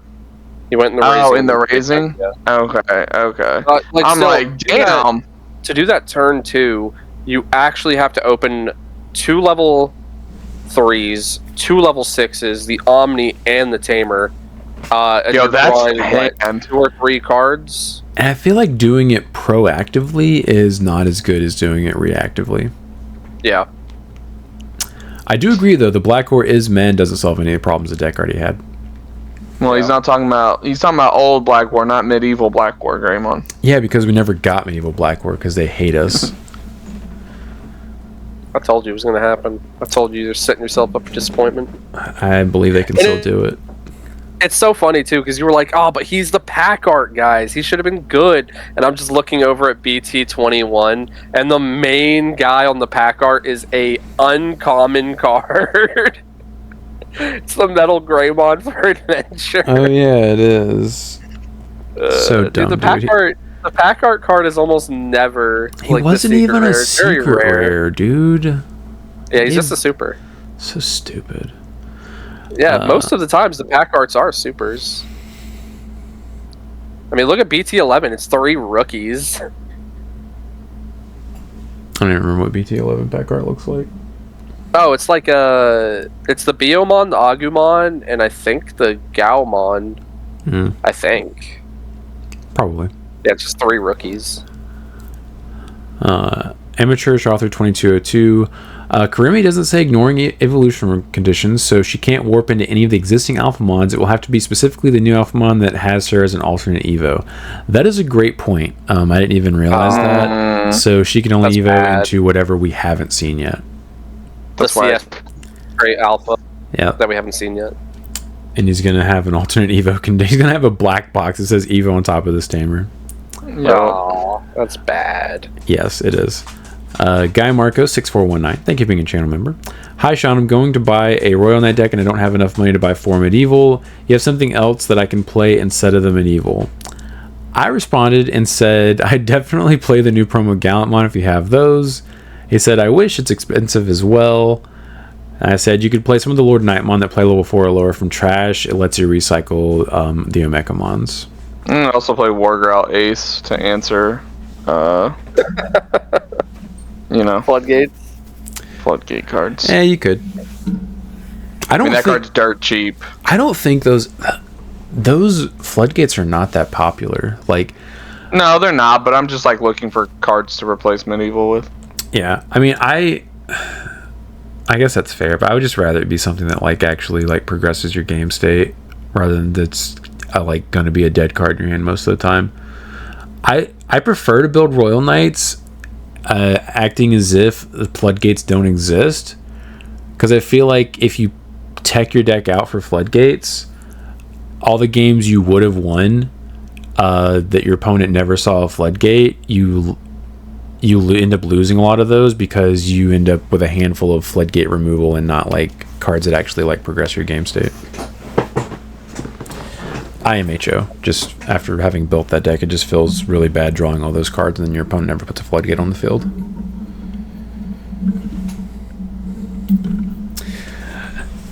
Damien Carr 168, thank you for being a channel member.